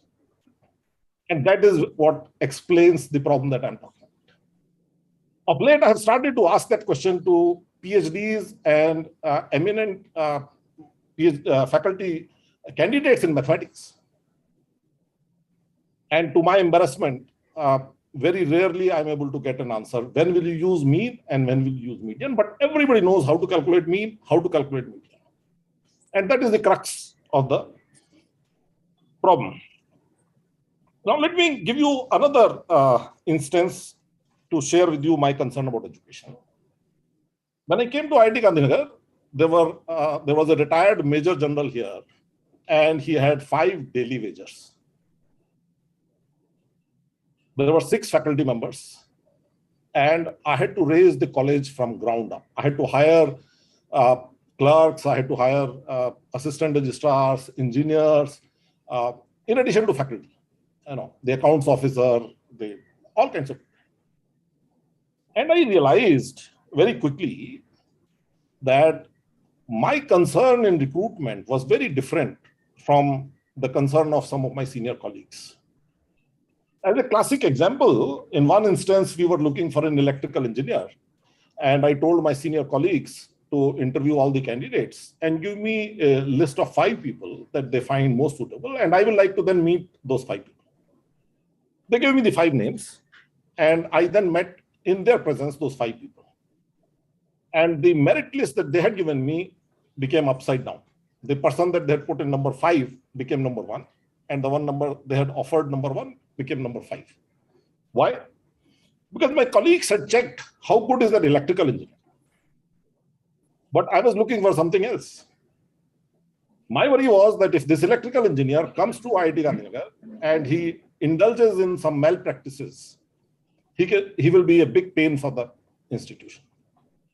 I realized that if this electrical engineer is an honest man, but he has a very poor attitude, he is negative, he will be a useless person. I realized that if this person does not have life skills to be able to negotiate, to be able to work in a team, he will be useless. And therefore, what I was looking for was very different from what my senior colleagues were looking for. And at the end of it, we all joked and laughed. And my colleague said, well, we did not realize what you are looking for. Yes, we agree with you that my point is, when I hire a person, my first and foremost concern is the values and ethics. The next is the attitude. The third is the life skills.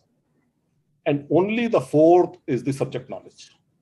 Because I believe that if first 3 are taken care of, the person will be able to acquire the subject knowledge, even if that person is a little lacking in the subject knowledge. Now, if that is so, can I say that that is what a university should do? That a university should think and realize that subject knowledge is important, but not the most important thing. And my answer is yes. But even in knowledge, what is it that we are teaching? Are you going to teach median and mean and not tell them when to use mean and when to use median? And therefore, I dare to say that we need to rethink our curriculum. We need to think of our educational experience to see if our students, even in curriculum I'm talking about, I'm not talking about right now the values and ethics and the attitude. I'm talking about even the curriculum. We need to see if our students can learn to think independently. Can they analyze information? It is very interesting. I have very rarely seen that you ask some information. Typically, people will send you that information. They will send you the Excel sheet. They will send you the tables. But what the table is telling, they cannot analyze. What those Excel sheets are telling, they cannot analyze. If you dump the data, they will be able to massage the data. But what that data is speaking, they are not able to analyze. Synthesize the data. How do you take data from different sources and make a synthesis of it and make sense out of it? How do you solve a problem? Quite often I'm called upon to do webinars, seminars, panel discussions, and quite often they talk about how can we create students entrepreneurs. And my answer to them always is, before you make the students entrepreneurs, what is an entrepreneur? Entrepreneur is a problem solver who is finding a problem in the society, solving it, and making money out of it. Are your vice chancellors problem solvers? Are your teachers problem solvers? Can you ensure that students get good food? That's a problem. Can you make sure that the students get clean toilet? That's a problem.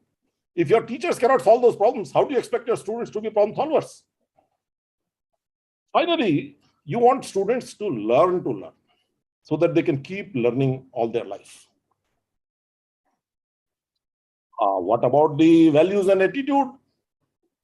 Unfortunately, if a politician or a bureaucrat or a policymaker or a set of vice chancellors were to agree with me that values and ethics is important, the next thing you will hear is a circular saying that every university should have a compulsory course on values and ethics.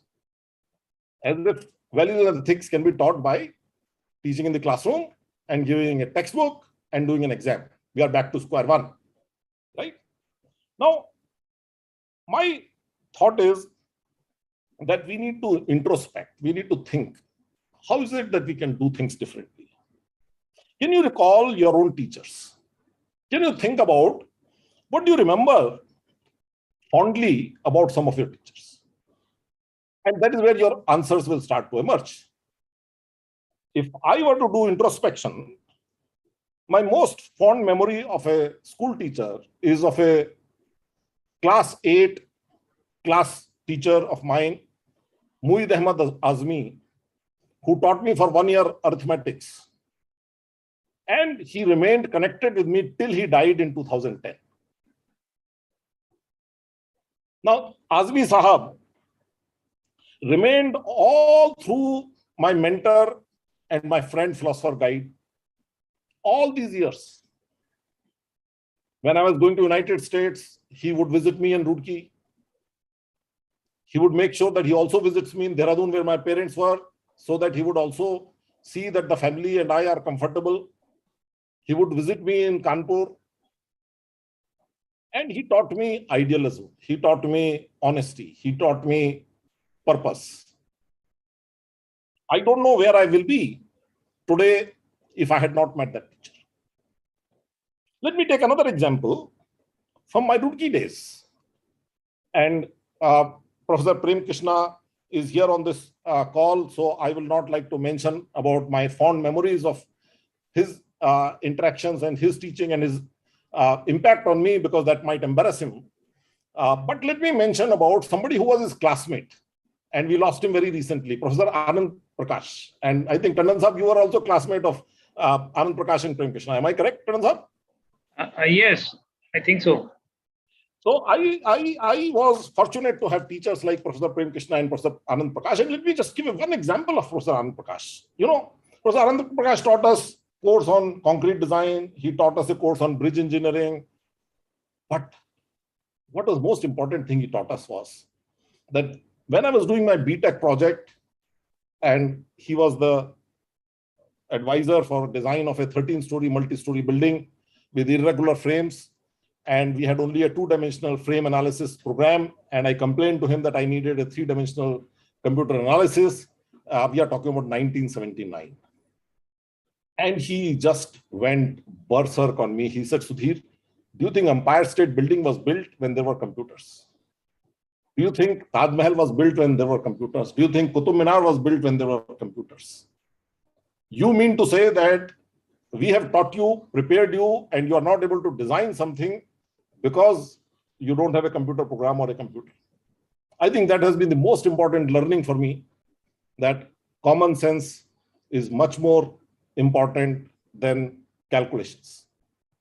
I remember one day he walked into the class and he looked at us with a mischievous smile, and he went to the blackboard and he wrote, never explain.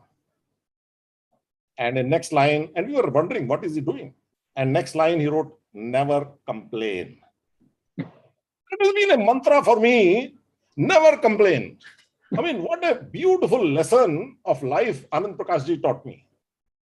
Do I remember his reinforced concrete design course? Do I remember his bridge engineering course? Yes. But could I have learned it myself? Yes. Could somebody else have taught me? Yes. But what is the most important thing he taught me was life. And I would say I have been very, very fortunate to have some outstanding teachers in my life. Now, I have taught for many years at IIT Kanpur. I would similarly hope and aspire and wish that some of my students benefited from me. I'm very surprised. I thought I was a good teacher. I thought I taught structural engineering with passion. I thought I taught earthquake engineering with passion. But invariably, I have met very successful students that I have taught who have come to me and they never talked about the structural engineering or the earthquake engineering they learned from me. They have told me about the stories that they heard from me, how those stories were useful to them. I remember one of the railway officers, very senior railway officer, he came to me and he started reminding me of the stories and what happened. And I said, look, I'm very surprised you remember it all these years later. He said, sir, if you allow me to exert my mind, I can tell you so many more stories, right? I don't think he cares about the concrete design I was teaching him. He was learning and imbibing the stories that perhaps I was telling him. So what is this education all about to my mind? if I have to define this education, what is it that education should do? To my mind, the education should do three things. One, it should give a sense of purpose in life to a young person. Because if you don't have a sense of purpose in life, if you are just going like a sheep, everybody is working for IT company, I'll also work for IT company. Everybody is getting married, I'll also get married. Everybody is living in Bangalore, I'll also live in Bangalore. My Pitaji has a shop of such and such thing, I will also run that shop. Then that's not education. Some purpose in life. Second, there should be some motivation to achieve that purpose in life. It is good to have the motivation, good to have the purpose, but if there is no motivation, you will not make an effort. And finally, if you have the purpose and the motivation, the education should provide the tools and capabilities to accomplish those goals. Now, whatever are those tools, whatever are those capabilities, they may require calculations, they may require moment distribution method and slope deflection methods. I'm not going to discount that. But I think the life's mission is much more than only knowing about the moment distribution method or the slope deflection method, is what I'm trying to say. What I'm talking about is a life-changing experience.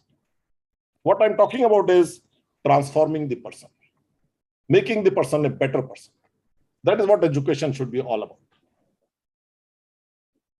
Well, how can we do that?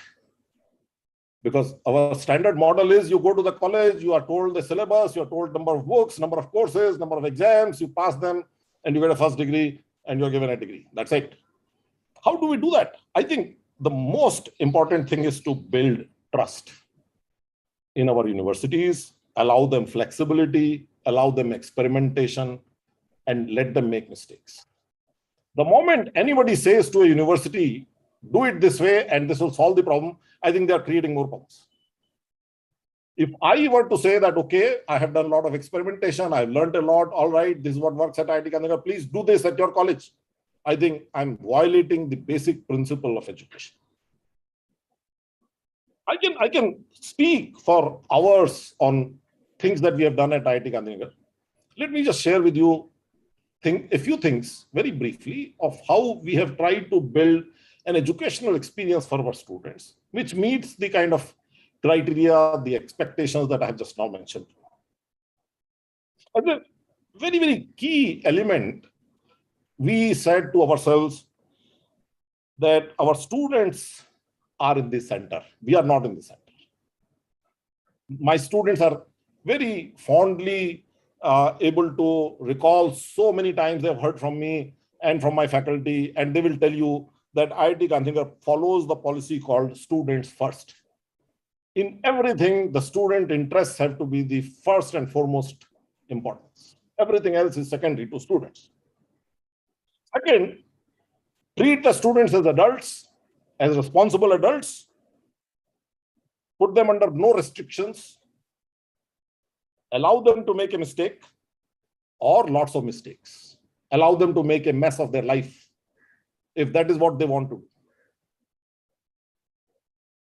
We will not tell our students to come to the class. We will not ask them why you are not studying, because we are treating them as adults. We are letting them make mistakes. Give them a sense of responsibility towards their own lives.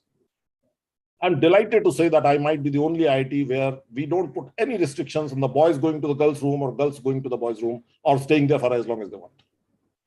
I might be the only IIT where during the entire 15 months of COVID crisis, we have never asked students to leave the hostels. We are the only IIT where students remained in the hostels throughout, because we said, you are adults, just as my professors will stay in their rooms, in their apartments. You stay in your hostel if you like to. If you would like to go home, please go home, but it is your home, stay there. One of the government officers one day last year got a little surprised and asked me, how can you take so much risk? I said, I'm not taking any risk. They are adults. They are responsible adults. They are looking after themselves. And I'm delighted to say that my students looked after themselves as well as they looked after me and my other senior colleagues. I asked this bureaucrat, I said, do you have grown-up children? If there is a crisis in the family, would you send the grown-up children away from home or will you keep them at home? These are grown-up adults. They are helping IIT Gandhinagar in crisis. They are not a burden on IIT Gandhinagar. We give tremendous autonomy. We give tremendous responsibility to our students.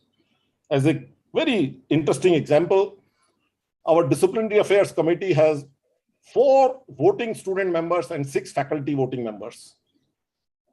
And we have never had a situation where any disciplinary action had to be taken where students were against the action.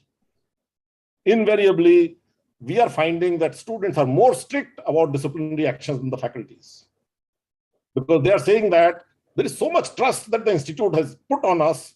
How dare one of our colleagues is indulging in such unethical conduct?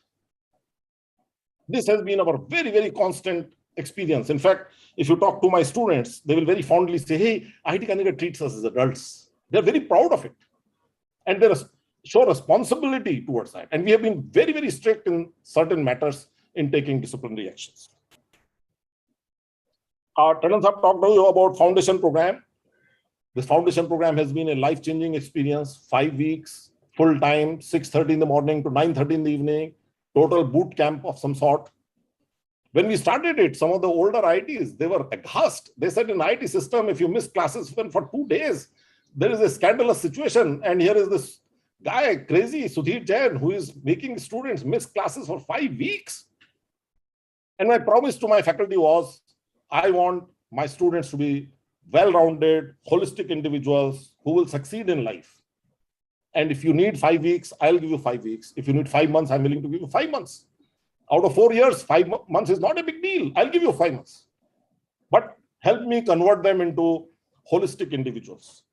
I'm very delighted that now many IITs are doing that. May not be 5 weeks, but 3 weeks.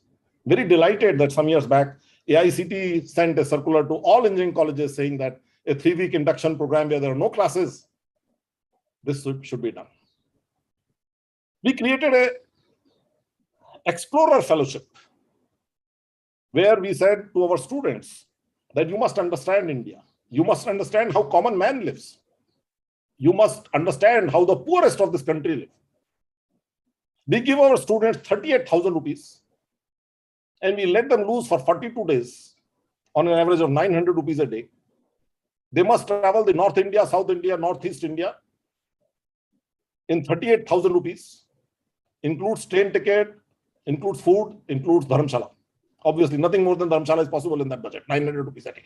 You have to eat food, you have to have shelter, and you have to travel. And if you do any sightseeing, auto rickshaw, it has to be part of that. 40% of my undergraduates actually avail it, and they come back to me and they say it has been life-changing experience traveling in second class unreserved compartment. It has been life-changing experience trying to save 1,000 rupees of dharamshala money by sleeping on the railway platform. It has been a life-changing experience that in a very, very hot summer, we tried to find a ATM machine cabin to spend 15 minutes to get a little cool air. That is the kind of experiences that enable our students to become more holistic human beings who are grounded in realities of India, who have then in the process developed aspirations. We have very liberal curriculum. We will never say anything is prerequisite. We will trust you. In a typical engineering institution, they will say, oh, in order to do structural design, you should have done a structural analysis. How can you do structural design without doing structural analysis? Not at IIT Gandhinagar. We will trust you. You are responsible. You want to do structural design without doing structural analysis? Go ahead, do it. Be my guest. If you fail, your problem, not my problem. If you fail too many courses, you get thrown out. Your problem, not my problem. We were the first IIT to introduce a compulsory course on design and innovation. We created a compulsory course on philosophy. Because if you don't understand what life is all about, what kind of a human are we producing? We were perhaps the one IIT that was very, very strict on physical fitness. Tandon Sahab is very correct. In Roorkee, I actually missed all the physical activity that I should have, and I'm paying the heavy price for it. and my colleagues and students, they know how much I regret that. And my effort is that just as parents, you want your children to do what you missed, I would like my students to do what I missed. And we are very, very strict about physical activity. We have introduced compulsory courses on writing. We are finding that engineers are very poor in writing. They just cannot write. Many engineers, if you write to them, they will write a very cryptic reply, very blunt reply. I'm part of it. I have also not learned writing properly in good schools. And we insist now that every undergraduate should go through 2 courses of just writing. We are not talking about scientific writing. We are talking about writing. For us, empathy for the poorest, for the society, is the most important human value that we should have. Otherwise, there is no difference between animals and humans. And we realize that there is no point in talking about empathy, giving lectures, giving sermons, and not practicing it. When a minister comes to us, when a senior bureaucrat comes to us, we don't offer them to show them sophisticated laboratories, because they have seen such sophisticated laboratories many places. We offer to show them the construction workers' housing colonies. Because in every construction contract, we insist on very high quality construction workers' colonies with sanitation facilities, water supply, electricity, piped gas connection, trust me. One of my class 1 officer has to visit every construction workers' colony and give me a report every Friday as to whether there are any issues about the hygiene, about the facilities, about the amenities. Because unless my students see me practicing empathy, they will not learn to be empathetic. Now, why are we really talking about education when it seems that we are going into a very materialistic society where money matters more than anything else? You know, there was a time when teachers were respected. Today, who cares? Today, the entrepreneurs, the people with money are respected. And this is where, again, I have a slightly different view. I feel that East India Company came to India and colonized us, exploited us for 200 years. And that was based on their ambition, superior leadership, superior teamwork, and superior weapons. But trust me, the British did not have it easy to exploit India. They had to send their young men and women on ships that took months to come to India. And these young men and women had to live in India in very harsh conditions. Many of them died here with malaria. Very, very harsh conditions. And in the process, they made significant amount of personal sacrifices in order to exploit India. Today, I have an iPad on which the money goes to America. I have a laptop on which the money goes to America. My cell phone money goes to China. All these 3 devices I change every 2 or 3 years. My Facebook, my Google, all my social media accounts, they all know exactly what type of shirt I like to wear, what type of food I like to order. Today, they don't need to come to India to exploit me. Today, they can colonize India just by technology.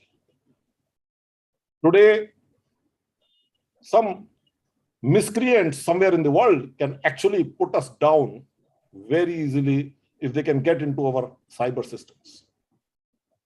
What I'm daring to say is that our prosperity in future will depend entirely on our education. To me, India will have another far worse situation than what we had with the East India Company if we are not going to focus on our educational enterprise. I would dare to say same thing is with our security. There was a time when you needed to send Jawans to fight the war. Today, they are sending drones. And we only recently saw the situation where we are starting to have problems with drones. Our security will entirely depend on how is our educational enterprise, how our technology enterprise, how our colleges, how our students, how our training. We also are going through a major health crisis. Again, it is all by college, it is all by technology. So let's now go to engineering education to be more specific. We have too much focus on teaching how to do things. And I'm guilty of it. I've taught students how to design a beam. I have taught them how to design a staircase. I've taught them how to design a water tank. But whether a beam is needed or not, whether a building is to be built or not, whether a water supply scheme should be approved or not, somebody else is deciding. We are technicians. Somebody else is the policymaker. Somebody else is deciding that we have money, we have resources. The poor people in India need the water supply in their homes. Let us invest that money. Let us create this water supply scheme. And then we engineers come in and we design the pipe. We need to change that. We need to understand that it is not enough to say how things are done. We should also teach our students what is to be done,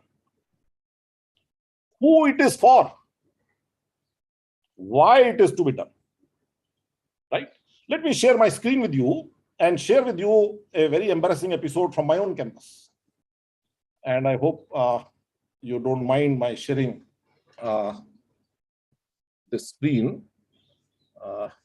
Let me see if I can do that successfully. I'm technologically challenged.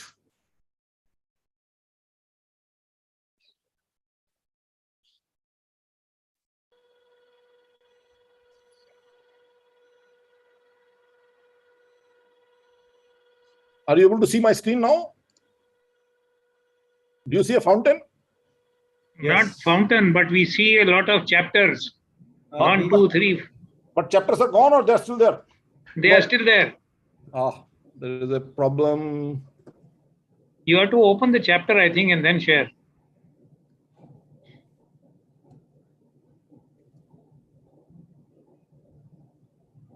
Are you able to see now? Yes. Yeah. Yes. Fountains. Yes, yes. So in our campus, there is a fountain, right, in the campus. And we do social events around it. That is what the architect's view was, that there should be dinners, there should be parties, and there should be a relaxing place, and people should chill. And we actually use it quite effectively. It's a beautiful site. And there is a concern that some children may fall. Somebody may absent-mindedly fall and cause injury, right? Let's go back. Imagine now children running around and they're slipping into the thing. It is several, possibilities of injuries. So I told my engineers, I said I would like a railing around it so that people will not fall. And my engineer gave me the railing. The only problem is that this railing is not at the upper level where the people will fall from. That railing is inside, below. Why? Because he did not understand why this railing is to be provided. He knows how to provide railing. He knows how to make BOQ of railing. And he knows how to fix the railing. But he does not know that railing is needed to prevent the children from falling from the upper level to the lower level. And one fine day, I walked in that area and I saw, wow, we have a railing. Thank you very much. I took the picture and I shared with my engineers. And I said, thank you very much. I'm honored. But that is what our education is doing. We are not teaching why we are doing what we should be doing, right? If you have to teach why, you have to teach humanities. You have to teach about ethics. You have to teach about what is important, for whom you are doing it.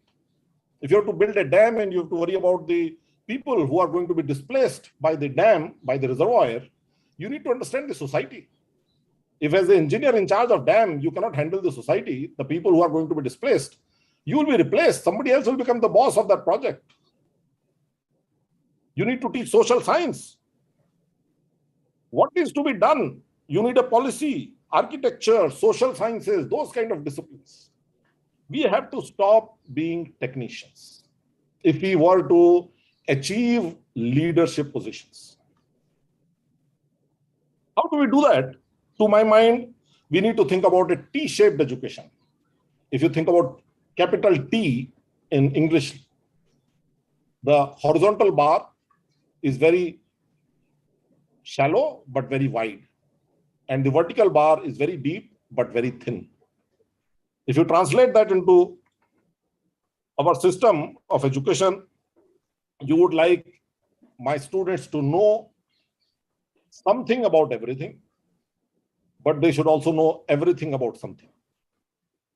If I were to translate that into structural engineering jargon, if I'm producing a bridge engineer, that bridge engineer should know a lot of bridge engineering. If you're teaching somebody to be a bridge designer, they should really be very deep in pre-stressed concrete, post-tensioning, design of bridge structures, well foundations, but they should also know something about everything. What are those everythings? They should know something about traffic engineering. They should know something about economics of traffic issues. They should know something about geotechnical and foundation engineering, something about hydraulics, because there may be a lot of water in the river. They should know about materials, about construction technology, about aesthetics.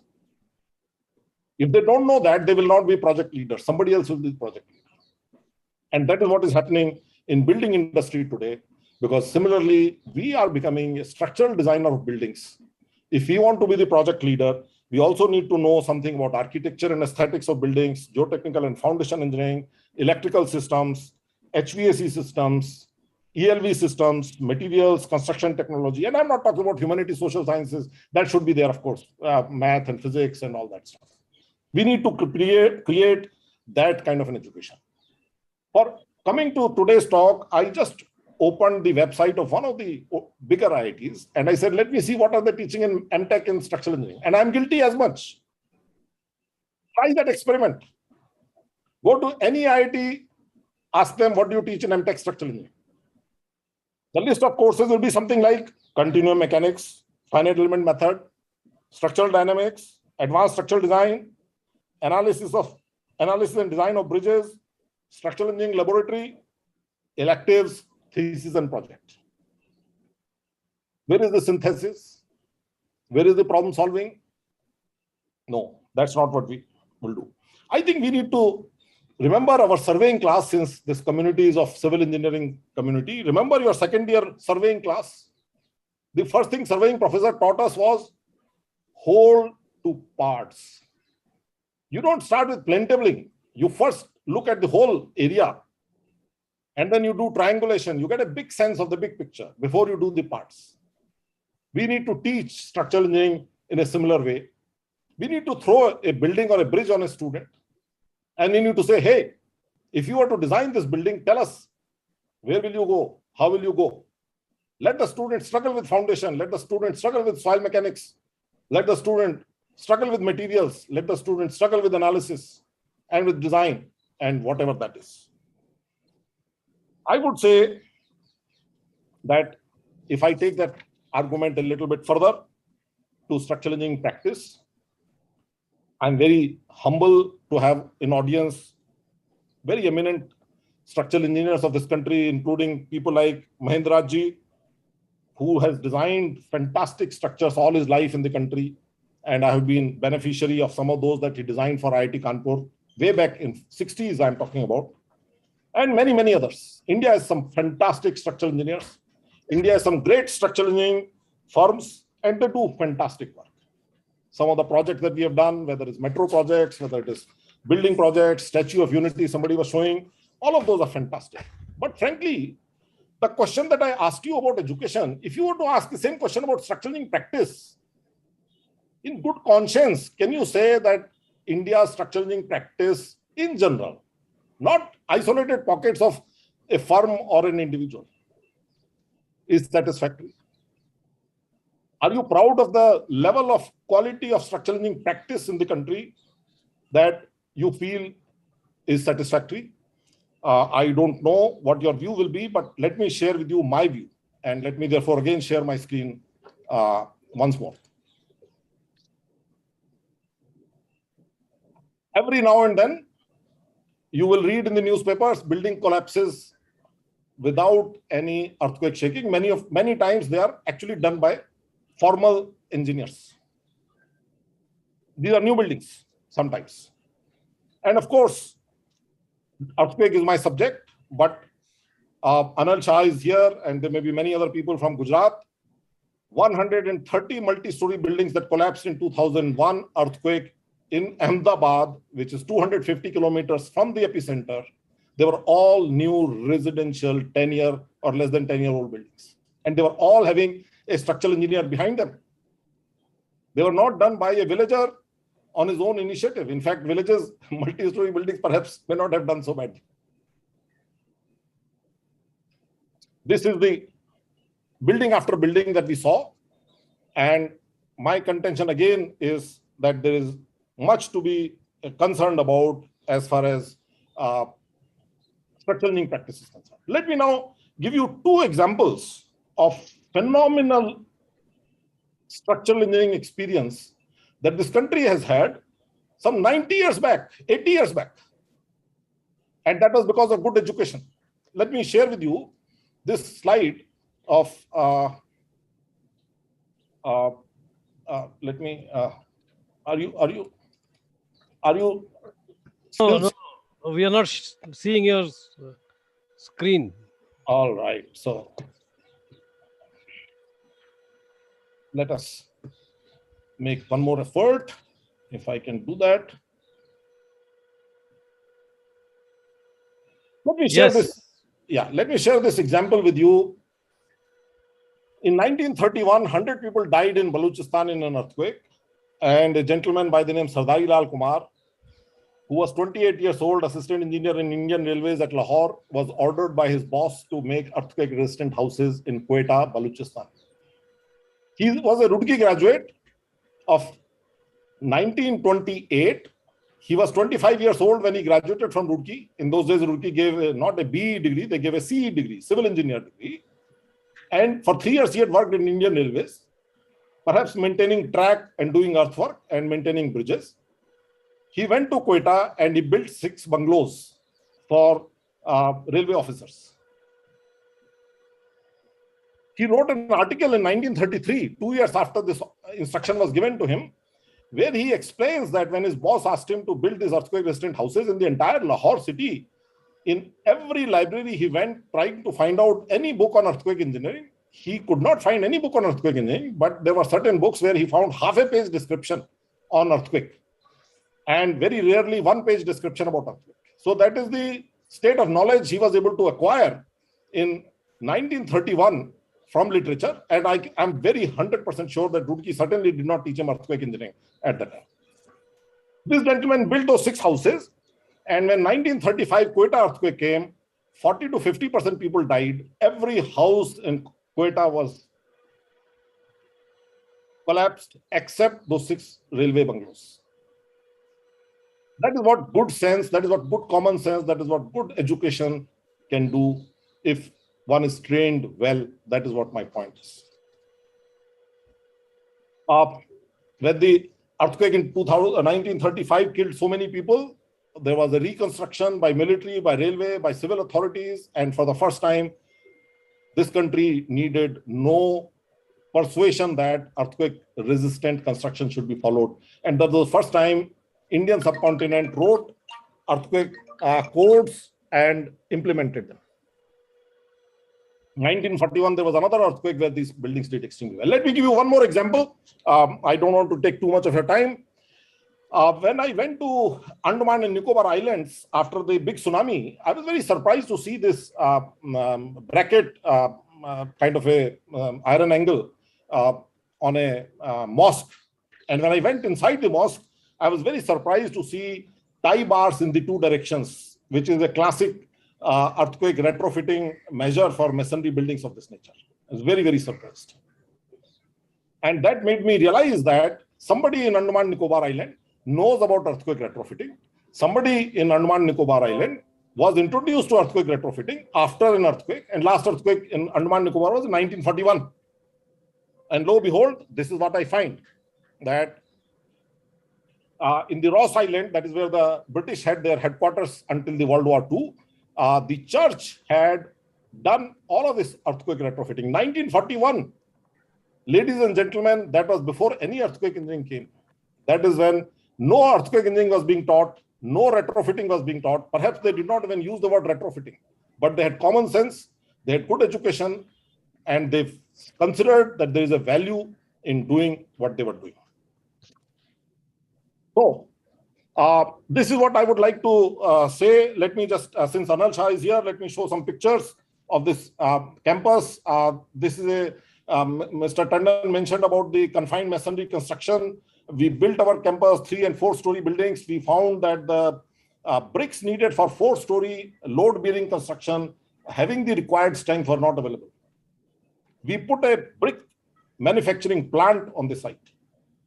There were no codes, there were no guidance, and we therefore retained Professor Durgesh Rai from IIT Kanpur and Professor Sutlana Burze from Canada to help us in designing and doing the engineering for this project. And that is how we built 4-story hostels and 3-story apartments in the campus using confined masonry. Not only that, we were so happy with the performance that when we built several years later the new set of hostels and apartments, we again used that technology, and that is what I will say that we are very, very proud of. I would like to conclude by showing this slide finally, that ultimately, if you look at how a structural project fails, it is because of intentions, it is because of concept, it is because of execution. If you have given a project to me to design and I'm not capable of designing it and I still design it, it is an ethics issue. I should decline that project. I should say, I'm not good enough to do it. I'm not capable of doing it. But I do it. I think that's a very, very dishonest thing. That's an ethics problem. That is an error of intention. It is possible that I thought I know, but my concepts were wrong. I did not understand the right things. That is an error of concept. And despite my good intentions, I made a mistake, and that is an error of execution.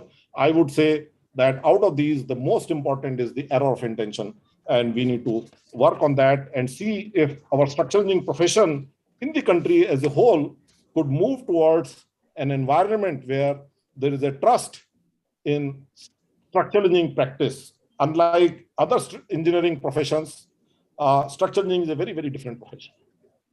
In structural engineering, if one has designed 50 buildings and none of them have collapsed, it does not mean that he designed them correctly. If an automobile engineer designs an automobile or a part of automobile, and if it works, it means that he did it right. If an aerospace engineer designs a rocket which meets the requirement, it means he knows how to do it. But in structural engineering, if I design a bridge and if it is standing there, it does not mean I know how to design the bridge.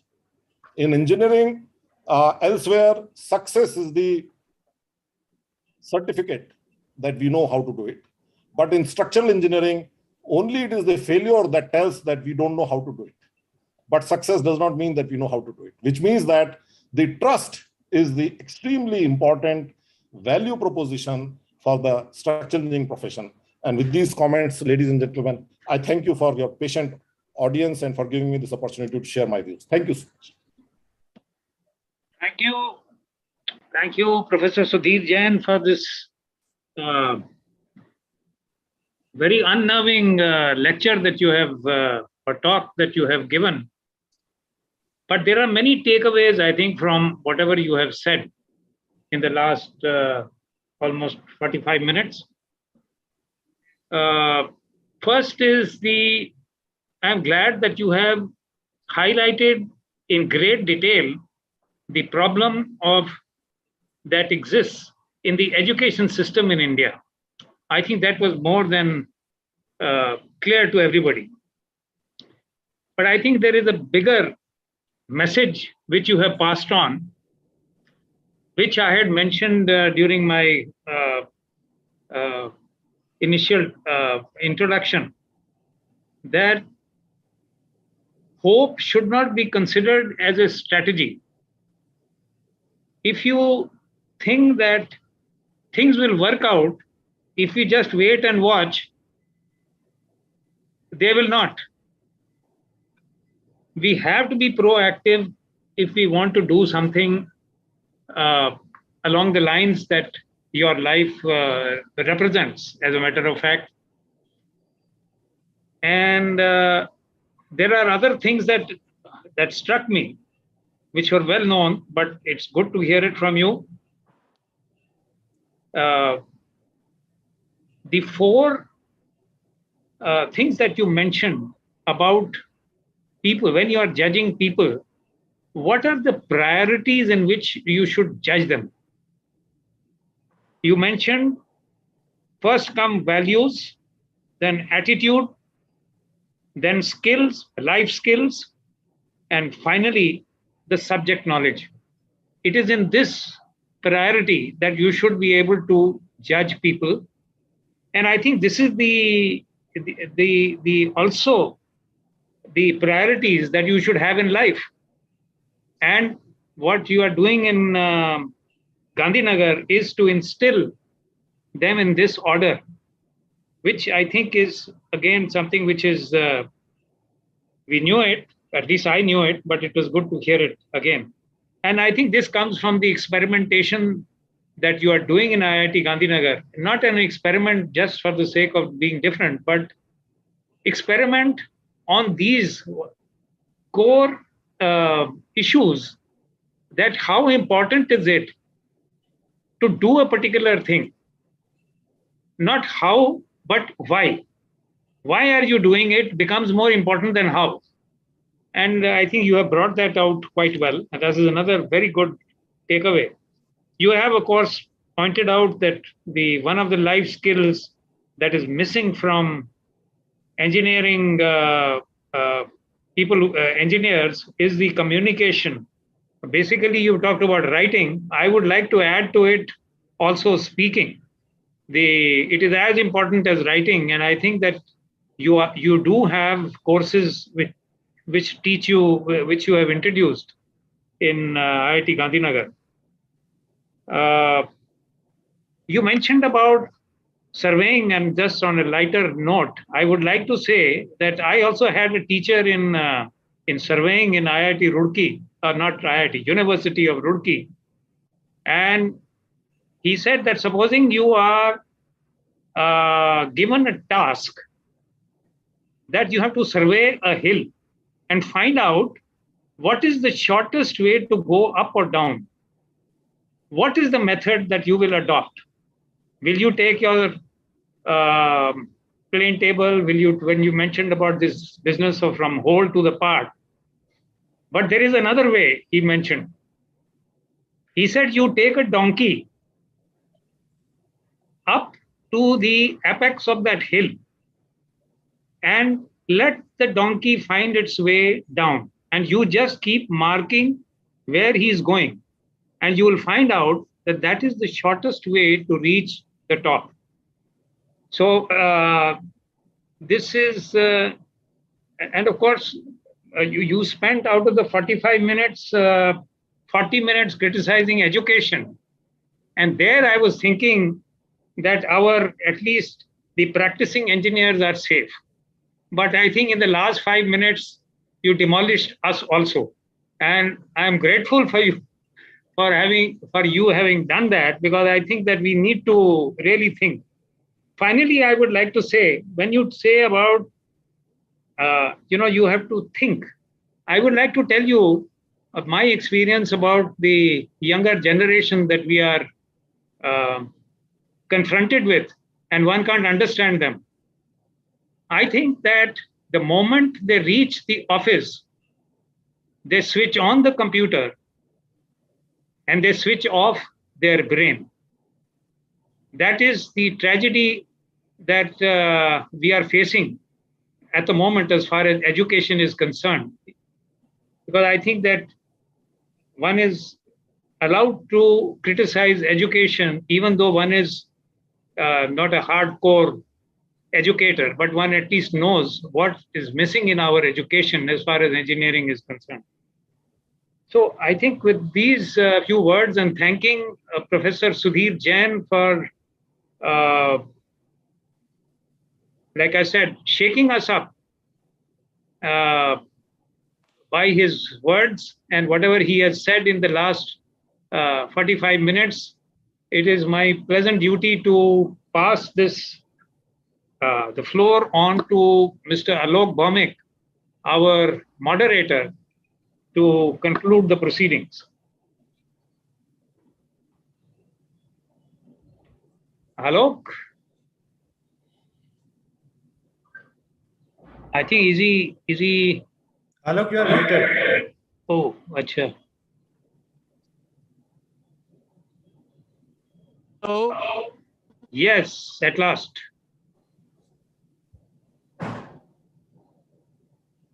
Hello. Yes, yes, hello.